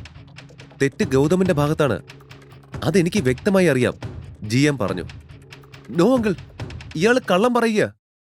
ഞാൻ നല്ലപോലെ സംസാരിച്ചുകൊണ്ടിരിക്കുമ്പോ പെട്ടെന്ന് കയറി വന്ന് എനിക്ക് ഇവിടെ ജോലിയൊന്നും ഇല്ലെന്ന് പറഞ്ഞ് പോവാൻ ഇയാള് പറഞ്ഞു. അത് പോട്ടേന്ന് വെക്കാം, പക്ഷെ എന്റെ സ്റ്റാഫിന്റെ മുന്നിൽ വെച്ച് എന്നെ ഇയാൾ അസഭ്യം പറയുകയും എന്റെ ID കാർഡ് ഊരി വാങ്ങിക്കുകയും. ഗൗതം ഇല്ലാത്ത സംഭവങ്ങൾ കൂടെ കൂട്ടി പറഞ്ഞു. ഋഷി ബാഹുലയനെ ഉറക്കെ വിളിച്ച അതേ നിമിഷം ആ ഓഫീസിന്റെ ഡോർ തുറന്ന് ഒരു ലേഡി അങ്ങോട്ട് കടന്നു വന്നു. ബാഹുലയൻ ഞെട്ടലോടെ അകത്തേക്ക് വന്ന ആ പെൺകുട്ടിയെ നോക്കി. നിഹാരിക, നീ എന്താ ഇവിടെ? ഞെട്ടലോടെ അയാൾ ചോദിച്ചു. ബാഹുലയൻ, ഇവിടെ വിളിച്ചിട്ട് താനെന്താടോ അവിടെ നോയിക്കൊണ്ട് നിൽക്കുന്നത്? പിന്നിൽ നിന്നും ഋഷിയുടെ ശബ്ദം വീണ്ടും ഉയർന്നു. അത് കേട്ടപാടെ ദേഷ്യം വന്ന ബാഹുലയൻ അവനെ തിരിഞ്ഞു നോക്കി. പക്ഷേ തിരിഞ്ഞു നോക്കി അയാൾ ഋഷിയുടെ മുഖം കണ്ട് ഞെട്ടി. അയാളുടെ കാൽ ചുവട്ടിലെ ഭൂമി പിളർന്നു പോകുന്ന പോലെ തോന്നി. ഋഷി, ഇത് നീയായിരുന്നോ? നീ തിരിച്ചു വന്നോ? ബട്ട് എപ്പോ? അവനെ കണ്ടപ്പോൾ എന്ത് പറയണമെന്നറിയാതെ അയാൾ വലഞ്ഞു പോയിരുന്നു. അയാൾക്ക് തന്റെ ശരീരമാകെ തണുത്തു മരവിച്ച പോലെ തോന്നി. എന്താ, തനിക്കിപ്പോ സംസാരിക്കാനില്ലേ? എന്തിനാ ഇത്രയും പരിഭ്രമം? പേടിക്കാതെ, ഇത് ഞാനാണ്, ഋഷിൻ പ്രതാപ്. ഓ വെയിറ്റ്, ഞാൻ തിരിച്ചു വരുമെന്ന് കരുതിയില്ലല്ലേ? ഋഷി പുച്ഛച്ചിരിയോടെ അയാളെ നോക്കി ചോദിച്ചു. ബാഹുലയന്റെ പെട്ടെന്നുള്ള മാറ്റത്തിന്റെ കാരണം മനസ്സിലാകാതിരുന്ന ഗൗതം അയാളെയും ഋഷിയെയും മാറി മാറി നോക്കി. അങ്കിളെ, എന്താ എന്താ പ്രശ്നം? എന്താ പറ്റിയത്? അവന്റെ കയ്യിലെ ആ ബ്ലാക്ക് കാർഡ് അങ്കിൾ കണ്ടോ? അതാണോ? അതൊന്നും കണ്ട് പേടിക്കാതെ അങ്ങളെ, അത് ജസ്റ്റ് ഒരു ഡമ്മി കാർഡാണ് അങ്കിൾ. കയ്യില് സത്യം പറഞ്ഞ 10 പൈസ പോലും ഉണ്ടാവില്ല. എക്സ്ക്യൂസ് മീ, താൻ ഈ പറയുന്നത് ആരെക്കുറിച്ചാണെന്ന് തനിക്ക് ബോധമുണ്ടോ? ഋഷിയുടെ പേഴ്സണൽ അസിസ്റ്റന്റ് നിഹാരിക ദേഷ്യത്തോടെ ഗൗതമിനെ നോക്കി ചോദിച്ചു. ഒരു കള്ളനെ കുറിച്ച് എന്താ അതുപോരെ? അതിൽ കൂടുതൽ എന്താ അവനെക്കുറിച്ച് അറിയാനുള്ളത്? പുച്ഛത്തോടെ ഗൗതം പറഞ്ഞു. വാട്ട്? ഗൗതം പറഞ്ഞത് കേട്ട് ആകെ ആശ്ചര്യപ്പെട്ടു പോയ നിഹാരിക ചോദിച്ചു. എന്താ, ഞാൻ പറഞ്ഞത് സത്യമല്ലേ? അവൻ കള്ളനാണ്, കാട്ടുകള്ളൻ. കുറച്ചു മുമ്പേ അവൻ ഫ്ലാറ്റ് വാങ്ങാൻ പോവാണെന്ന് കള്ളം പറഞ്ഞ് ഇവിടെ വലിഞ്ഞു കയറി. ഇവിടെ ഒരു സീൻ ക്രിയേറ്റ് ചെയ്യാൻ മാത്രം വന്ന കള്ളൻ, ഗൗതം ഋഷിയെ നോക്കി പറഞ്ഞു. മിസ്റ്റർ ബാഹുലേൻ, ആരാ ഇത്? എന്താ ഇയാളി സംസാരിക്കുന്നത്? വാട്ട് എവർ, പെട്ടെന്ന് പുറത്താക്കണം അയാളെ. ആൻഡ് ഋഷിൻ സാർ തിരികെ വന്നു. ത്രൈ മീഡിയയുടെ പുതിയ ചെയർമാനാണ് അദ്ദേഹം ഇപ്പോൾ. നിഹാരിക ഗൗരവത്തിൽ പറഞ്ഞു. ബാഹുലേയന്റെ അവശേഷിച്ച ധൈര്യം കൂടി ഉരുകി അപ്രത്യക്ഷമായി. അയാൾ അവനെ കണ്ട് ഭയന്നിരുന്നു. അന്ന് ഇന്ദ്രപ്രസ്ഥത്തിൽ നിന്ന് പുറത്താക്കപ്പെട്ട അതേ ഋഷിയാണെന്നോർത്ത് അയാളിൽ അല്പം പുച്ഛം എവിടെയോ ഋഷിയോട് തോന്നിയിരുന്നു. ത്രൈ മീഡിയ എന്തിനാ അവന് കൊടുത്തത്? അവൻ എപ്പോഴാ തിരിച്ചെത്തിയത്? ഇതൊന്നും ഞാൻ എന്തേ അറിയാതെ പോയത്? എല്ലാം ചിന്തിച്ചു കൂട്ടിയ ബാഹുലേന് അങ്ങനെ വട്ടായി തുടങ്ങിയിരുന്നു. ഏയ്, നീ എന്താടി അമ്മാവനെ ഭീഷണിപ്പെടുത്തുന്നേ? ഇവനേതോ കോപ്പിലെ ചെയർമാനാണെന്ന് കേൾക്കുമ്പോഴേക്ക് ഞങ്ങളൊക്കെ എന്താ തലകുത്തി നിൽക്കണോ? വൺ മോർ തിങ്, ഇവനെപ്പറ്റി വിശദമായി എനിക്കറിയാം. ഇനിയിപ്പോ അവൻ ഏതെങ്കിലും കമ്പനിയുടെ ചെയർമാൻ ആണെങ്കിലും അവന്റെ ഒരടവ് ഇവിടെ നടക്കില്ല. അതൊക്കെ അവിടെ അങ്ങ് അവന്റെ കമ്പനിയിൽ. ഇത് ഇവിടെ എന്റെ അമ്മാവൻ റൂൾ ചെയ്യുന്ന കമ്പനിയാ. ഇവിടെ നിയമങ്ങൾ ഉണ്ടാക്കുന്നതും നടപ്പിലാക്കുന്നതും അദ്ദേഹമാണ്. അദ്ദേഹത്തിന്റെ മുൻപിൽ ഇവനൊന്നും ആരുമല്ല. ഗൗതം അഹങ്കാരത്തോടെ പറഞ്ഞു. അവനത് പറഞ്ഞു തീർന്നപ്പോഴേക്കും അവന്റെ ചെകിടത്തൊരു അടി വീണിരുന്നു. പെട്ടെന്ന് പ്രതീക്ഷിക്കാതെ ആയത് കാരണം അടിക്ക് ശക്തി താങ്ങാനാവാതെ ഗൗതം താഴെ വീണു. അങ്കിൾ, നിങ്ങൾ എന്നെ അടിച്ചോ? എന്താ സംഭവിച്ചതെന്ന് വിശ്വസിക്കാനാവാതെ ഗൗതം ചോദിച്ചു. അടിച്ചതിന് ശേഷം സ്വയം പഴിച്ചും ഗൗതമിനെ പഴിച്ചും ബാഹുലേൻ എന്തൊക്കെയോ പറഞ്ഞുകൊണ്ടിരുന്നു. അമ്മാവൻ എന്താ പെട്ടെന്ന് ഭ്രാന്തായോ? എന്തൊക്കെയായി പറയുന്നേ? ഗൗതം തനിക്ക് മുൻപിൽ നടക്കുന്ന കാര്യങ്ങളൊന്നും വിശ്വാസം വരാതെ ബാഹുലേനെ നോക്കി ചോദിച്ചു. മിണ്ടരുത്. മിണ്ടിയ എന്റെ തനി സ്വഭാവം നീ അറിയും, വിവരം കെട്ടവനെ. ദേഷ്യത്തോടെ ബാഹുലേൻ പറഞ്ഞു. സോറി സർ, ട്രാഫിക് കാരണം ഞാൻ എത്താൻ അല്പം ലേറ്റായിപ്പോയി. അതുകൊണ്ടായിരുന്നു ആദ്യം GM ബാലചന്ദ്രനെ വിവരം അറിയിച്ചതും എന്താണ് സംഭവിക്കുന്നതെന്ന് നോക്കാൻ പറഞ്ഞതും. നിഹാരിക ഋഷിയെ നോക്കി നേരിയ കുറ്റബോധത്തോടെ പറഞ്ഞു. മിസ്റ്റർ ബാഹുലേൻ, തനിക്ക് ആരാണ് ഈ വക അവകാശങ്ങളൊക്കെ തന്നത്? ഇത്രയും കാലമായിട്ടും തനിക്ക് അല്പം പോലും മാറ്റമില്ലല്ലോ. ശേ, ഞാൻ എന്തു പറയാനാ? ഏതായാലും ഇതോടെ ഇവിടെ ഇനിയും ഒരുപാട് കാര്യങ്ങൾ മാറാനുണ്ടെന്ന് എനിക്ക് മനസ്സിലായി. ഈ സംഭവങ്ങൾ കണ്ടില്ലായിരുന്നെങ്കിൽ ഈ കാര്യം ഞാൻ തിരിച്ചറിയുക പോലും ഉണ്ടാവില്ലായിരുന്നു. അതുകൊണ്ട് താങ്ക് യു.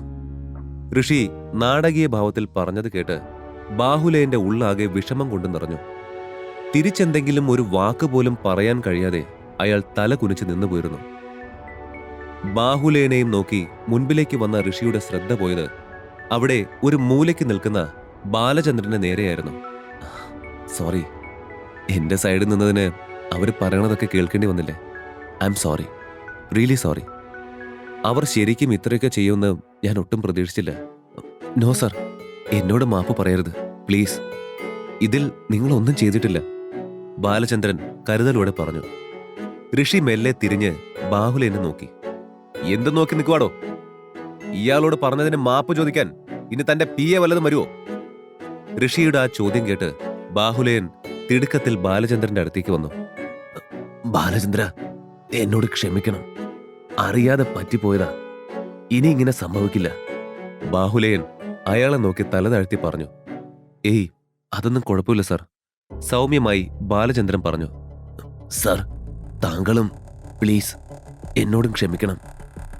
ഞാൻ അറിയാതെ എന്തൊക്കെയോ പറഞ്ഞുപോയി. എല്ലാം എന്റെ അറിവില്ലായ്മ. ഗൗതം പറഞ്ഞത് കേട്ട് അപ്പടി വിശ്വസിച്ച് CCTV പോലും പരിശോധിക്കാൻ ശ്രമിക്കാതെ എന്തോ പ്രശ്നമുണ്ടെന്ന് കരുതി ഞാൻ നിങ്ങളോടെല്ലാം ദേഷ്യപ്പെട്ടു. I'm sorry, really sorry for that. ഓ, ഇതിപ്പോ ഞാനല്ലായിരുന്നെങ്കിലോ? ഫ്ലാറ്റ് വാങ്ങാൻ വന്ന കസ്റ്റമേഴ്സിനെ ഒക്കെ നിങ്ങൾ കേറി തല്ലുവായിരുന്നല്ലേ? ഞാനൊന്ന് ചോദിച്ചോട്ടെ, ന്യായമായി പെരുമാറിയാൽ ഈ കമ്പനിക്ക് ഇഷ്ടം പോലെ കസ്റ്റമേഴ്സിനെ കിട്ടില്ലായിരുന്നോ? ഋഷി സംശയത്തോടെ ചോദിച്ചു. ബാഹുലേയൻ തന്റെ പൊട്ടബുദ്ധിയെയും എടുത്തുചാട്ടത്തെയും ഓർത്ത് വല്ലാതെ വിഷമിച്ചു. തന്റെ അനന്തരവന്റെ മുന്നിൽ താൻ എത്രമാത്രം നാണം കെട്ടെന്ന് ആലോചിച്ച് അയാൾക്ക് ടെൻഷൻ നിയന്ത്രിക്കാനായില്ല. അങ്കിളെ, എന്താ ഈ നടക്കുന്നത്? ശരിക്കും എന്താ പ്രശ്നം? നിങ്ങൾ അവന്റെ കാലിൽ വീണൊക്കെ ക്ഷമ ചോദിച്ച എന്തിനാ? അവൻ ഈർഷ്യയോടെ ചോദിച്ചു തിരിയും മുമ്പേ ബാഹുലേയൻ അവനെ ഒന്നുകൂടി അടിച്ചു. മിണ്ടാതിരിക്കണം അവിടെ. ഇതിനെല്ലാം കാരണം നീയാ. അവൻ ആരാണെന്ന് നിനക്കറിയോ? ഈ കഥ തുടർന്ന് കേൾക്കുന്നതിനായി ഇപ്പോൾ തന്നെ പോക്കറ്റ് FM ആപ്പ് ഇൻസ്റ്റാൾ ചെയ്യൂ. Link in description.